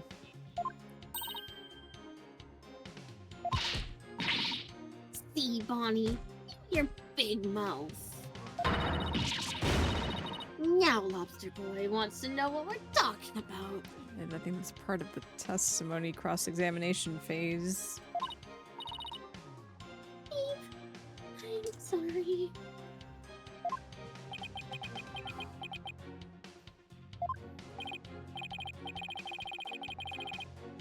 Yes, well, if you're preparing for the next magic trick, I'm sure you wouldn't have had the time to commit murder. Wow. Looks like that old geezer isn't senile just yet, huh? I bet you live a good long life. Because I'm not going to kill you. Anyone. Innocence. Oh dear. I plan to be sitting up here at least another 10 years. They'll just never make another game involving me. Yeah. 10 more years. I don't know about that. We can just leave his little, his skeleton hanging out on the bench. It's I Halloween am decorations. spooky, Judge. put a dodgeball in his lap and then hang a beard off his chin. Yeah. Yeah. Yeah. What did we discuss? What did we discuss about inner monologues, Athena? Well, more power to ya, I guess. In any case, I was so busy I didn't have the time to off anyone.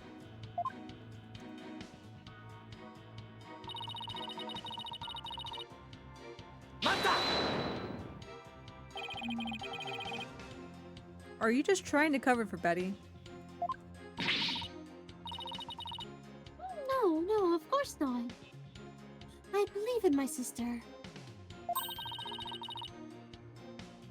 I know she'll never murder anyone. But you think my client would? No, I believe in Trucy too. I know she never murder anyone either. So it was you? No, it wasn't me either. Well, we just ran out of suspects in that case.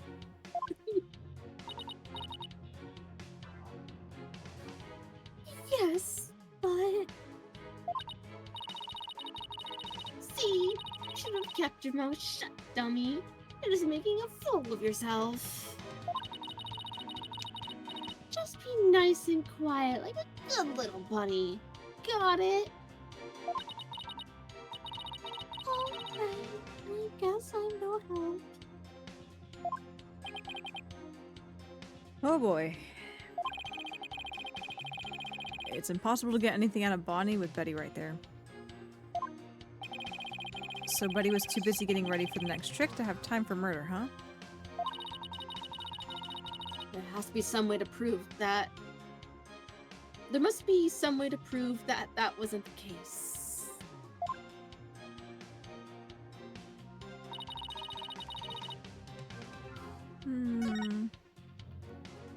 Fire trick. So I had to make sure we were prepared for it. Couldn't because of the accident.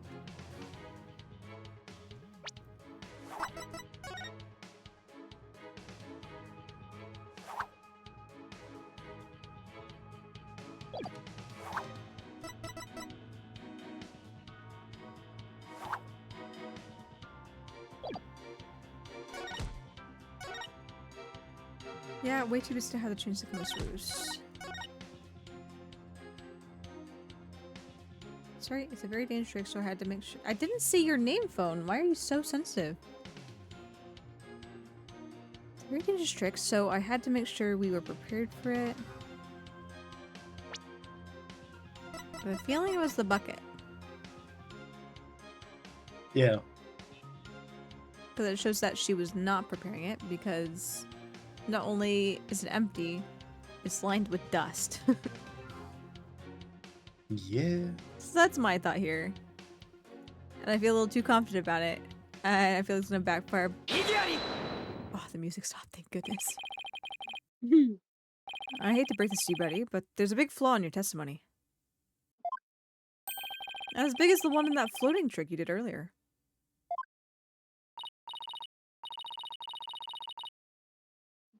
Oh, harsh words. Well, let me tell you something, forehead boy.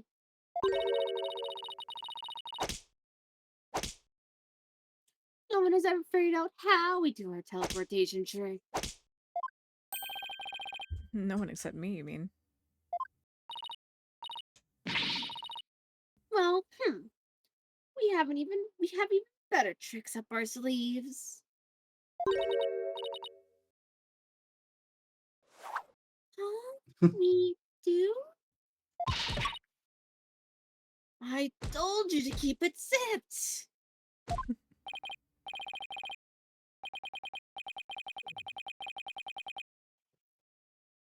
No, don't fight, you two.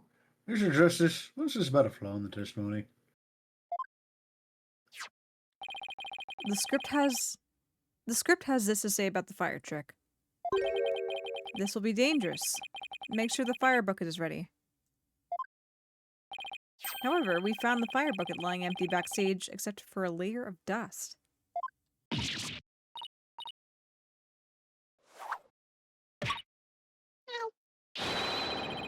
You didn't even attempt to get ready for the next trick, did you, Betty?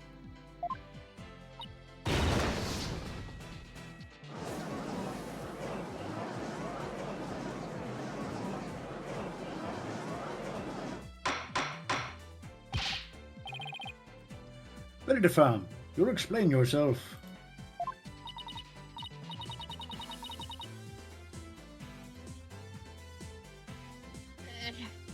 There's nothing to explain. Come on, baby. You can't hide it any longer. You might as well tell me. Shut up! You barely take care of yourself.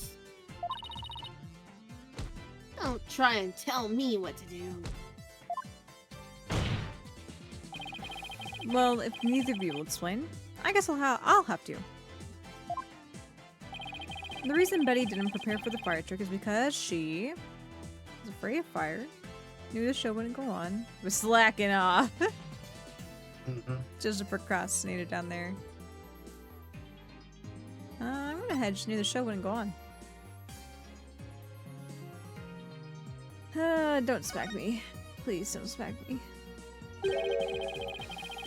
You didn't prepare for the fire trick because you knew, didn't you? You knew that the body would be found and the show would be cancelled. Yeah!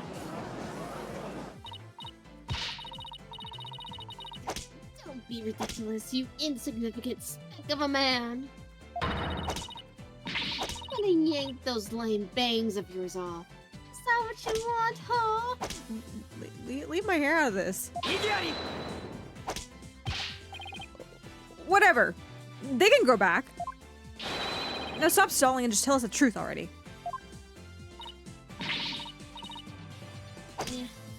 I can't reveal my secrets. I'm a magician.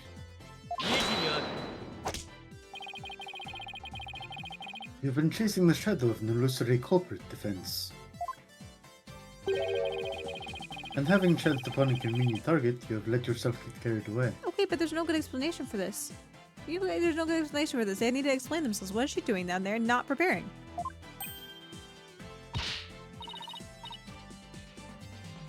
Exactly.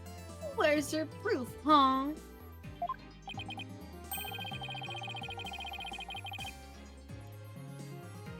And yet, I can see that the witness's taste for false words has also been proven.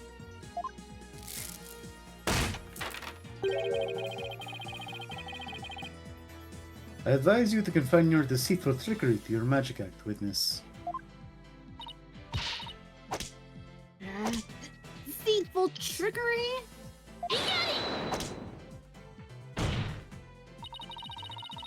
As your court-appointed therapist, I'd like to add something here, Betty. You finally let yourself be who you really are. But if you continue to hide behind lies,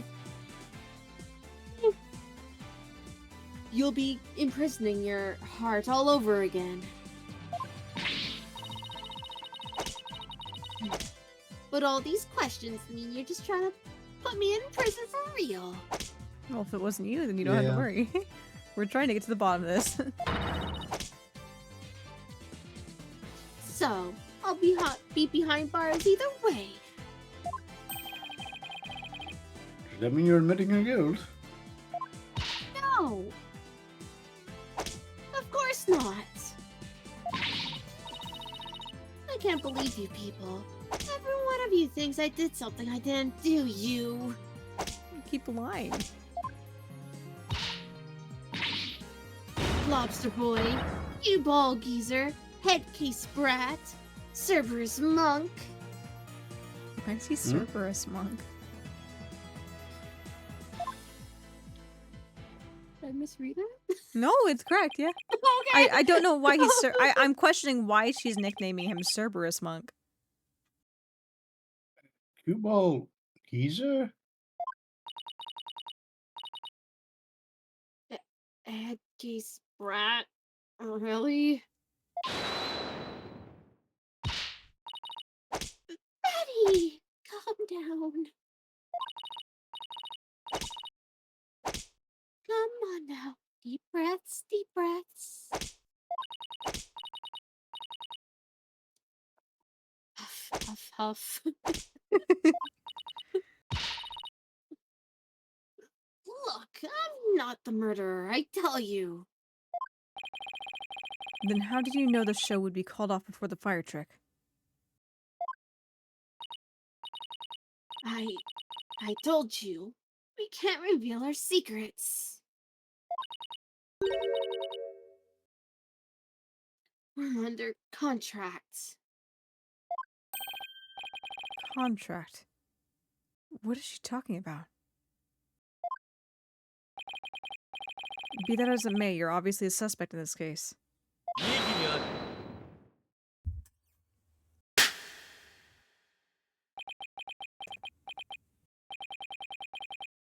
I'm beginning. Well, I'm beginning to see. The karmic threads that make up the intricate tapestry that is this case. Shouldn't you have seen that like in advance, based on what everyone was saying? Huh?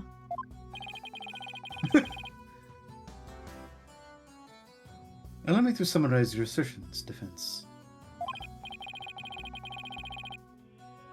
First, that the victim was killed in the understage passage. And second, that the witness and the accused are the only two who could have done it. Exactly. What's more, Betty knew that the body would be found. And that the magic show would then be called off. Therefore, it's reasonable to conclude that Betty killed the victim understage. What if Betty knew that the show would be called off for some other reason?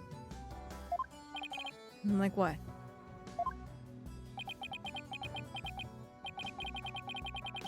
In the course of my investigation,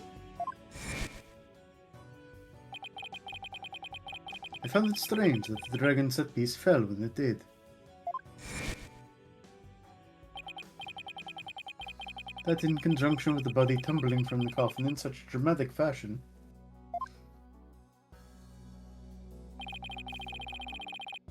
all seemed too perfect for mere happenstance.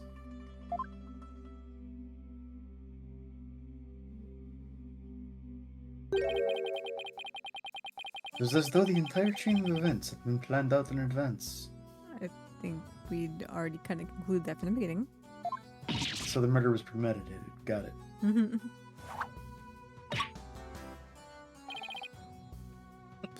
Planned out.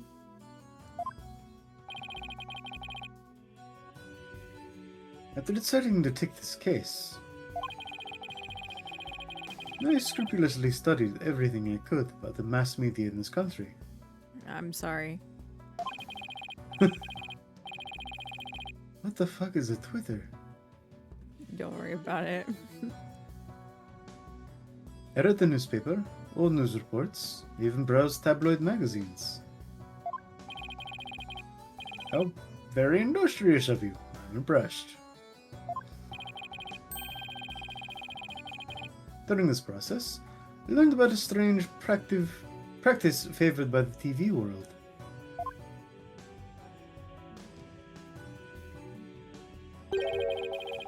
A practice called the hidden camera prank. Yeah.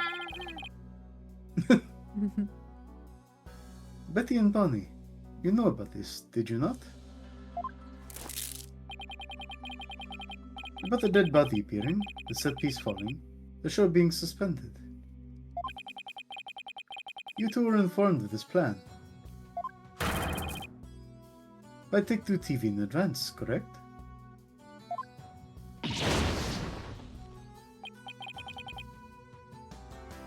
Is that true?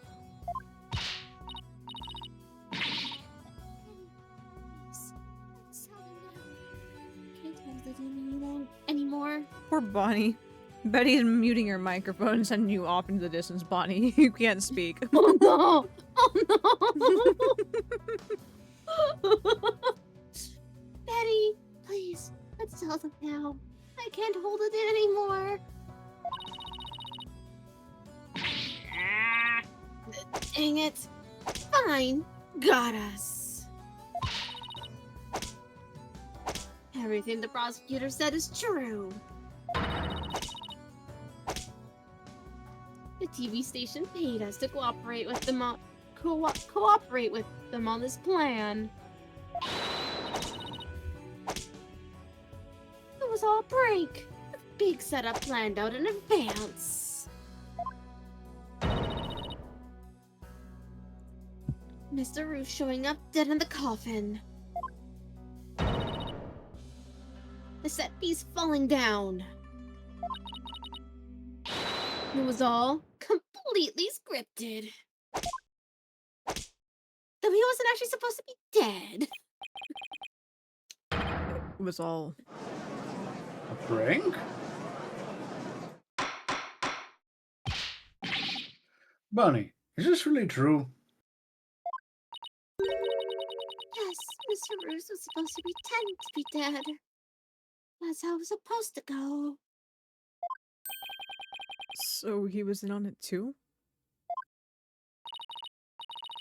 That's right. He was supposed to show up dead in the coffin. And then the set piece would fall down. Drusy would be shocked and start to panic. That's how the prank script went. What? What the heck kind of prank is that? But we never thought you'd actually wind up dead.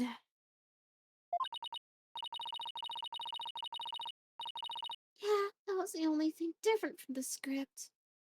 Poor Mr. Roos.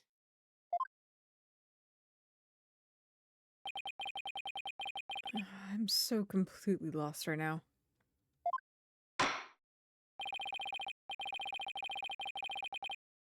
Well, Betty and Bonnie, it certainly sounds like you have some explaining to do.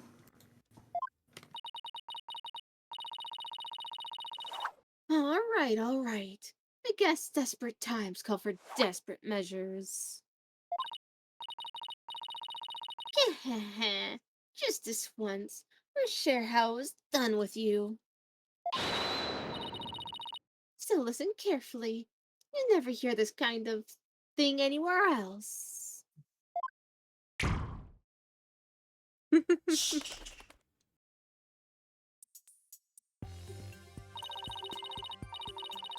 After a teleportation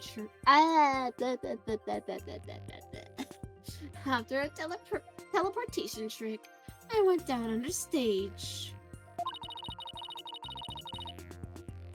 When Mr. Roos's body appeared from the coffin on stage, it was time for Betty to do her job in the understage passage.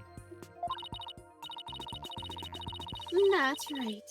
I used the remote control for the winch to connect it to the dragon set piece. And made it fall down.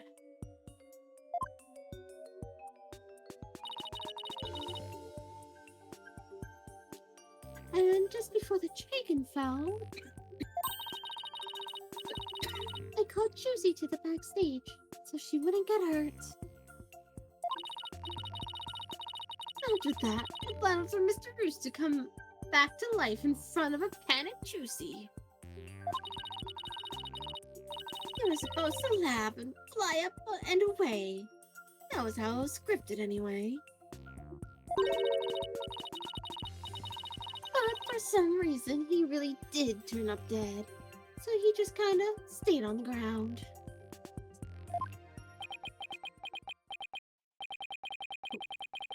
What kind of sick joke is that?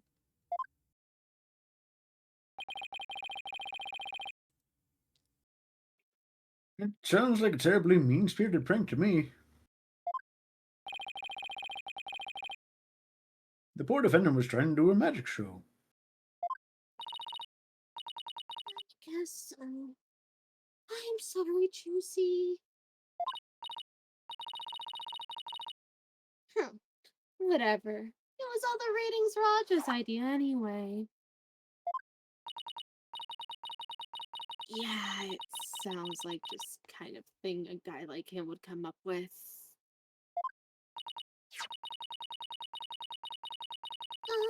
This is the prank plans. This is the prank plan script we got from the readings Raja.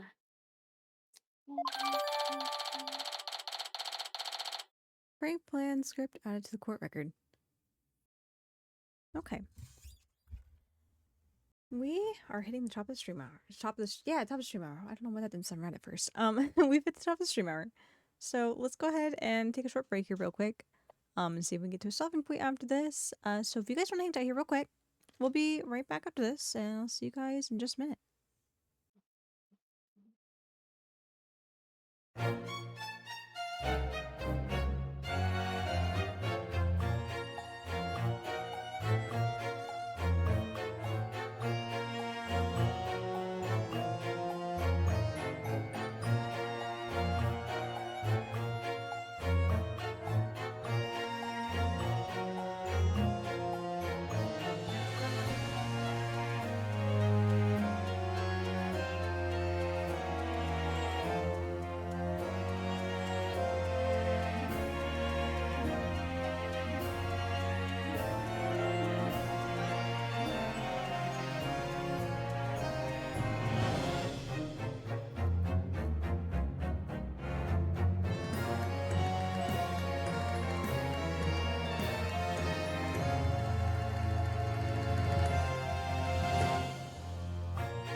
Okay.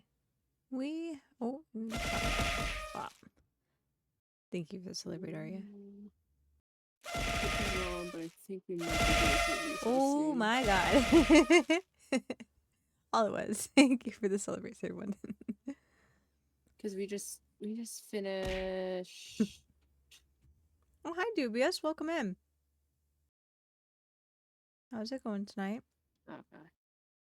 We just got the prank plan script. Yeah. There's gotta be still some more talking, but we're coming up to a recess. That's cool. It's fine by me. Even if we get to a spot where we're like, okay, the thought's crested and we're about to go into another tangent, then I'll call that a stopping point too. Fair enough. Because even if a recess is in the near future, that could still be like an hour away. Yeah, it's kind of hard to judge with a walkthrough because they're like, here's a too long didn't read version of everything. Yeah. Okay. And I might want to open this up. Dang it! You made us break our contract. Now we won't get paid. I feel like this is The least of your unique problems? circumstance. Yeah, I feel like this is the time where you can break contract and you would still be able to get paid. Well, not if your employer goes to jail. That's fair. But where does this all leave us?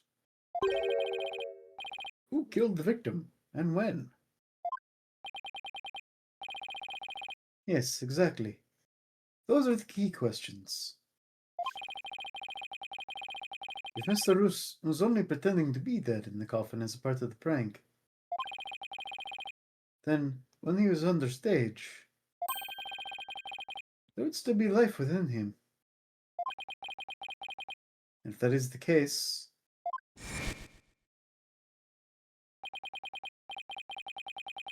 then Betty, who was also under stage, may be excluded from our list of suspects. You know, I wonder if the reason why we don't see the body in the footage is because it would be too much of a giveaway of the timeline if he was playing dead and then someone stabbed him after that. Yeah. Hmm.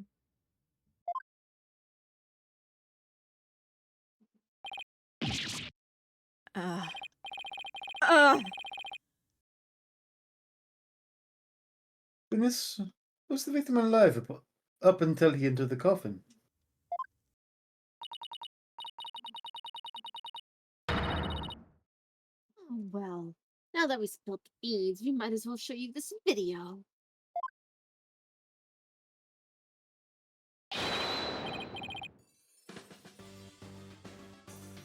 That's not a video. Greetings, viewers! It is I, the great Mr. Roos. We are currently in the middle of Trussy's escape trick. Having snuck through the understage passage undetected, I am now hiding backstage. Preparing to play a little prank on Trucy by getting stabbed. I'm about to hide in the coffin, which Trucy will stab with her rubber sword. And when the coffin opens, ho-ho! I will be in it, acting as though I've met my maker. Can you imagine the look on Trucy's face then? Ho-ho! I can hardly wait!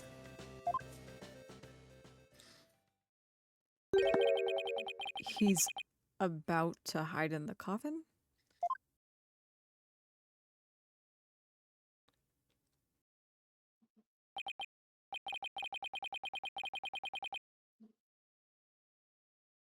It would seem the threads of karmic destiny have led us to the truth.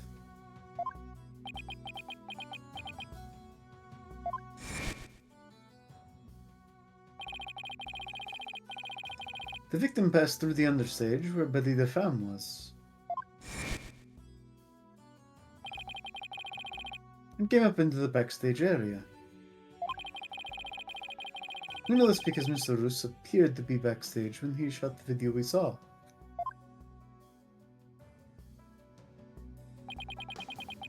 It It appears that way. Yes.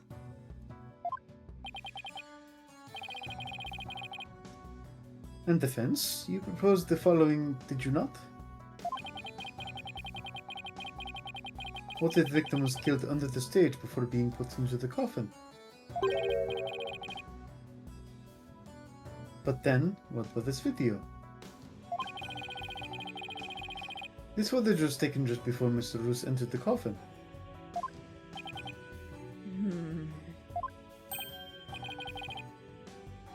Oh, so does that mean...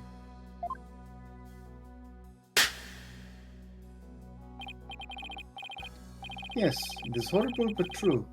The tragedy did indeed play out right there on the stage.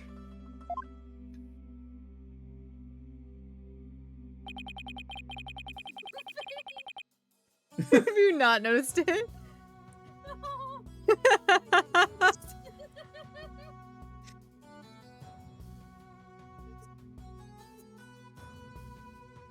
When into the coffin, where Mr. Roos was hiding, Rosie Wright thrust her blade.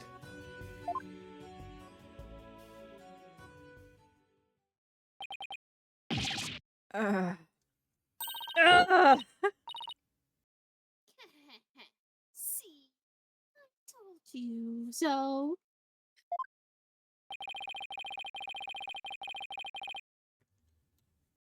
So you're saying the incident was a tragic accident that happened during a prank?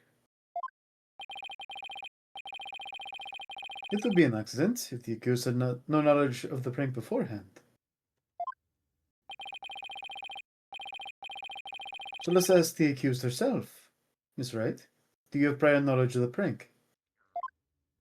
Wouldn't be much of a prank if you did. What? I. Tell him, Trizzy. You didn't know anything about it, right? Of course I didn't. I didn't know a single thing about it.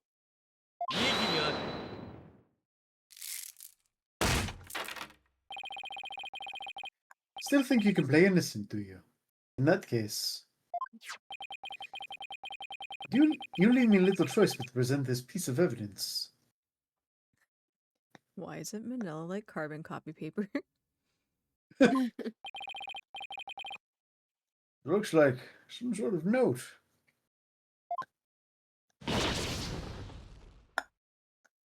Ah, that's. I found this note in the dressing room after the incident. At the time, I did not understand what it meant, but all is clear to me now.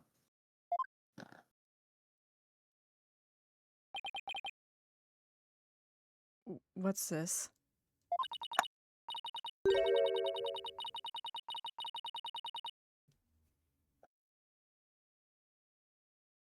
Let's see. It says, get the video camera after Mr. Roos comes tumbling out.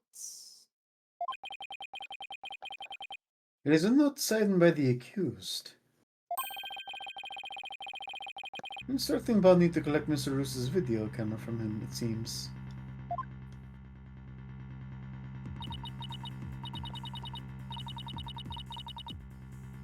I don't get it. It doesn't make any sense. I found you in the dressing room before the show.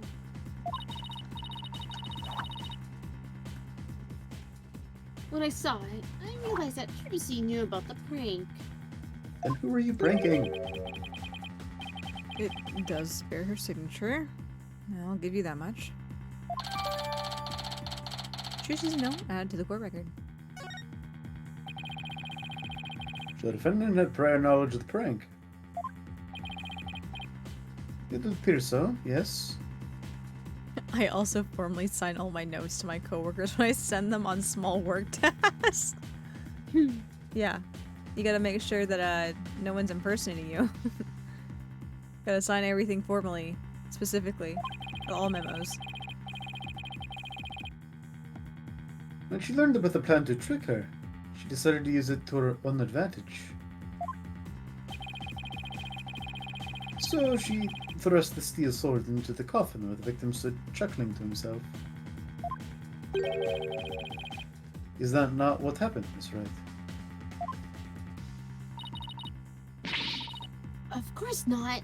I didn't write or sign that note. Ah, the handwriting matches yours. All of the evidence and testimony points to you being the culprit. But I didn't do it. It wasn't me.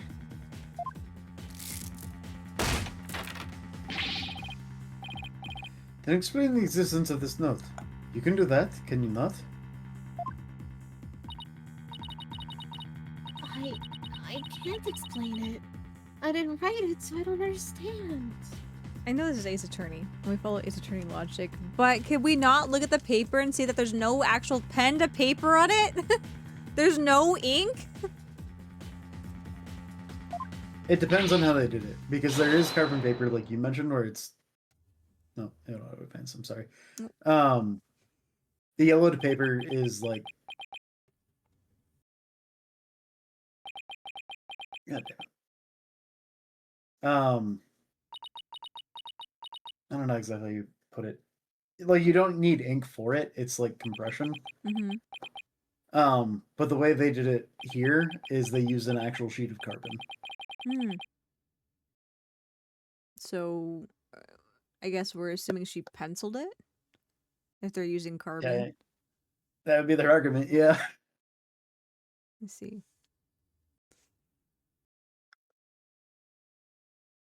The silence is deafening.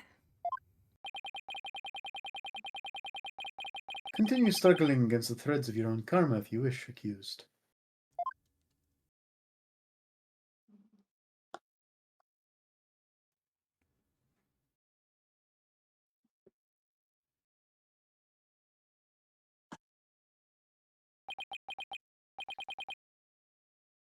He's right. It is time to resign yourself to your fate.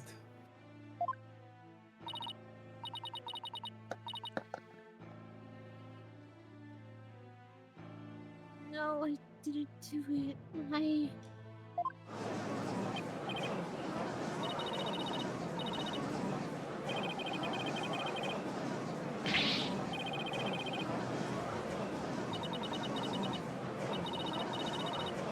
I didn't do it. I really didn't. Why doesn't anyone believe me?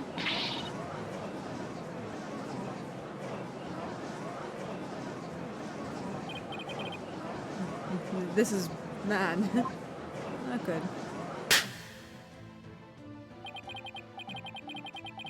Your Honor, I suggest we put an end to this tragedy now.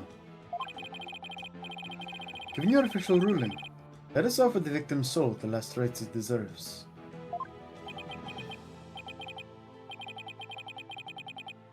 Very well, I suppose I have no other choice.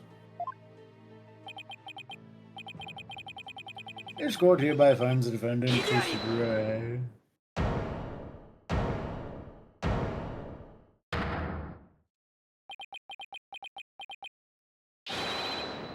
The defense has an objection. Apollo! You, even now you would. Yeah, because she's not guilty, dude. I won't give up. And I refuse to let either of them down.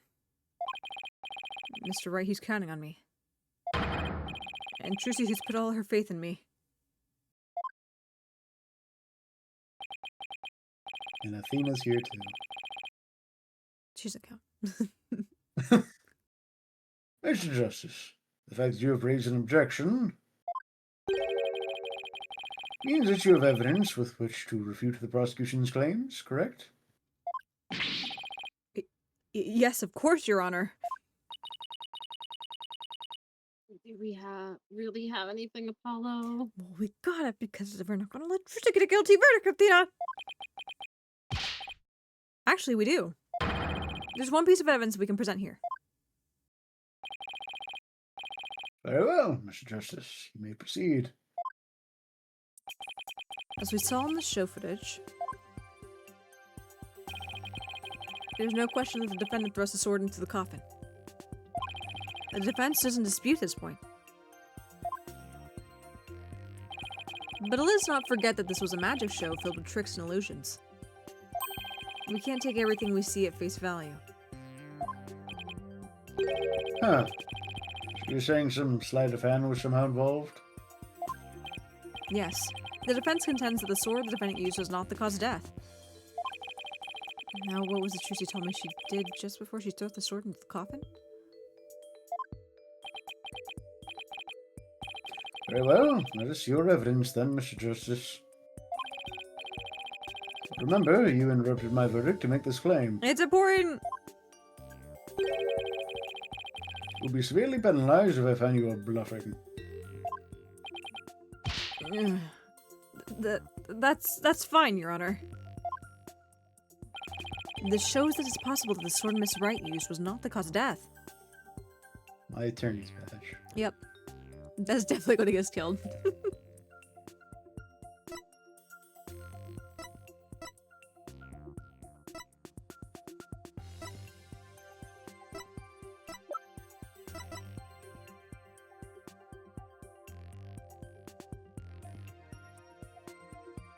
Contains a rubber sword. Trucy says she swapped him for the trick.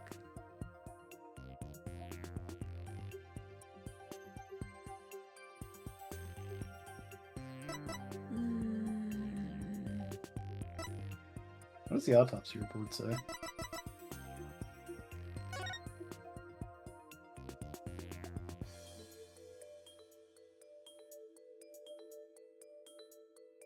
Shock as a result of being stabbed to the back with a sharp blade. His blood is on the murder weapon. We don't actually have the murder weapon though.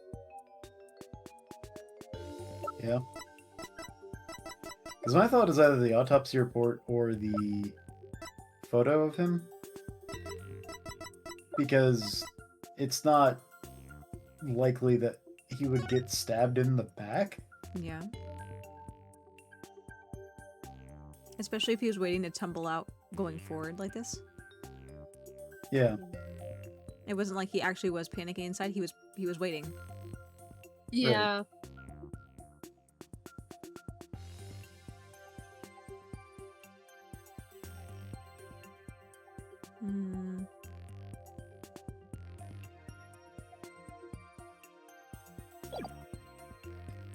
Also, actually, looking at that picture, there's something else interesting about that. That is a cloak and or cape, and it is up.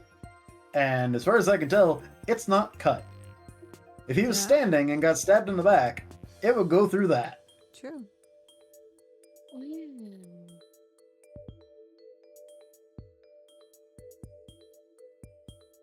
What an odd thought. He's playing dead and someone comes over and ruffles his cape up and goes right to his back. Yeah. Or maybe he didn't have it. Hold on. Oh, we don't see him tumble out though. It's obscured in the video. I'm trying to remember if he had that during the show. When he tumbled out of the coffin. Or someone draped it over him after the fact.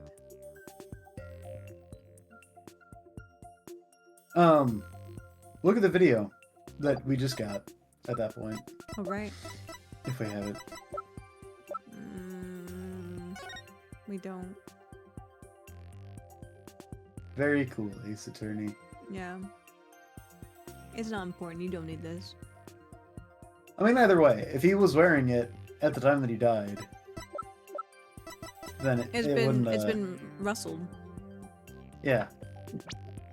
I don't trust his attorney. You gotta trust in me.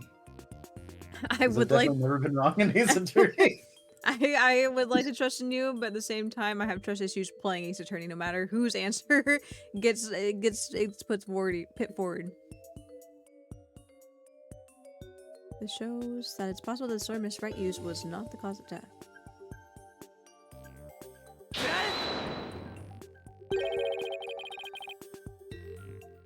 Oh no. And How exactly does that prove your point?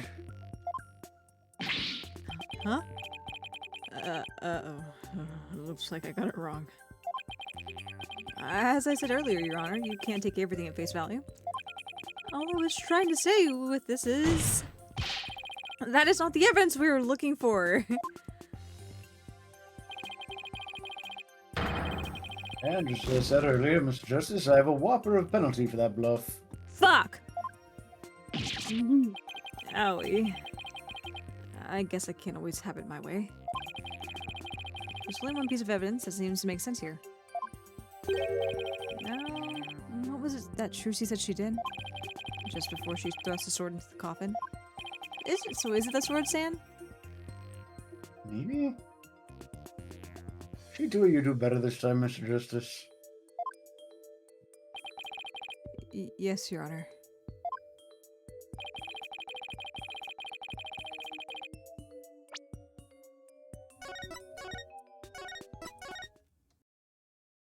She do or you do better the first time, Mr. Justice? Yes, Your Honor. Yeah, I guess the obvious sentence overlooking is the thing about Trucy. What's this? A sword from the show? That's right, Your Honor. This rubber sword was This rubber sword was in the sword stand on our stage. During the trick. Yeah.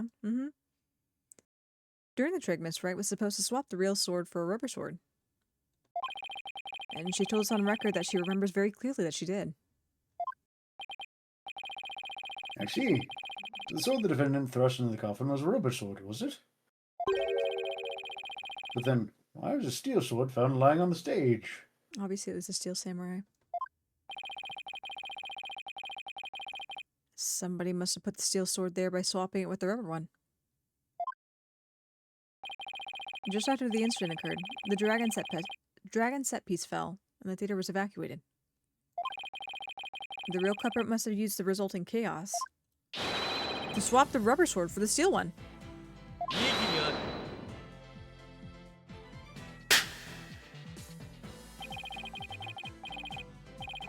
Do you not know when to give up, Stinkbug? That is not possible. Why not? It's a terrible pet name. I was just thinking, I'm like, I wasn't thinking necessarily terrible pet name, but I'm like, that's a weird nickname. Like, an endearing nickname, that's a weird one. Yeah. Blood was found in the coffin hole that the sword was thrust into. It must have been left there when the accused withdrew the sword.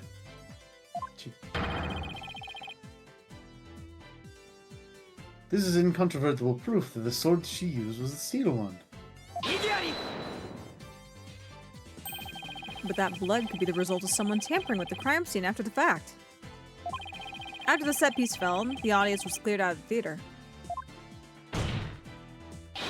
There was plenty of time for someone to plant the blood here.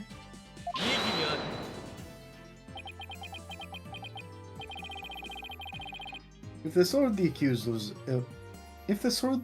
used was a rubber one, then when exactly do you propose the victim was killed? After the dragon fell.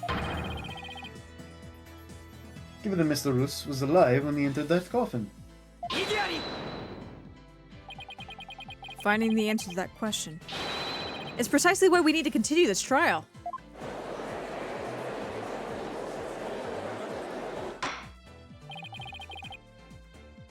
Let me express my opinion. By all accounts, it is certainly reasonable to suspect the defendant based on the evidence. But as to the question of whether the sword the defendant used was rubber or steel, I believe further discussion is warranted. I suggest we hear from the defendant herself on this issue. Very well, Your Honor.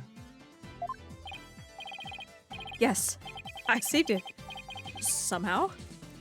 Too close for comfort, but still. Crime photo updated in the court record. Let's adjourn for a brief 15-minute recess. I advise prosecution and defense use this time to prepare.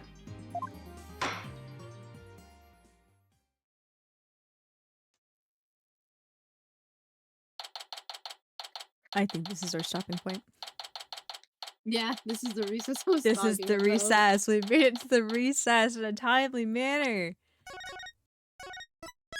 Also, just to let you know, there's only one day of this trial. So we might be able to finish it next stream. Yeah, be good. It'll be all good. And even so, we've done split trials or over streams before too. So if we finish Oh, it I up, know. if we finish it up like super quickly, of course we can always start the next one. Yeah, I'll just send those on one day for this one. We'll So we don't switch have to worry the power about... washer. Yeah, power wash stream. Power wash, Let's just chatting go. stream. It'll be just like New Year's. Yeah. And Aria can sass me again.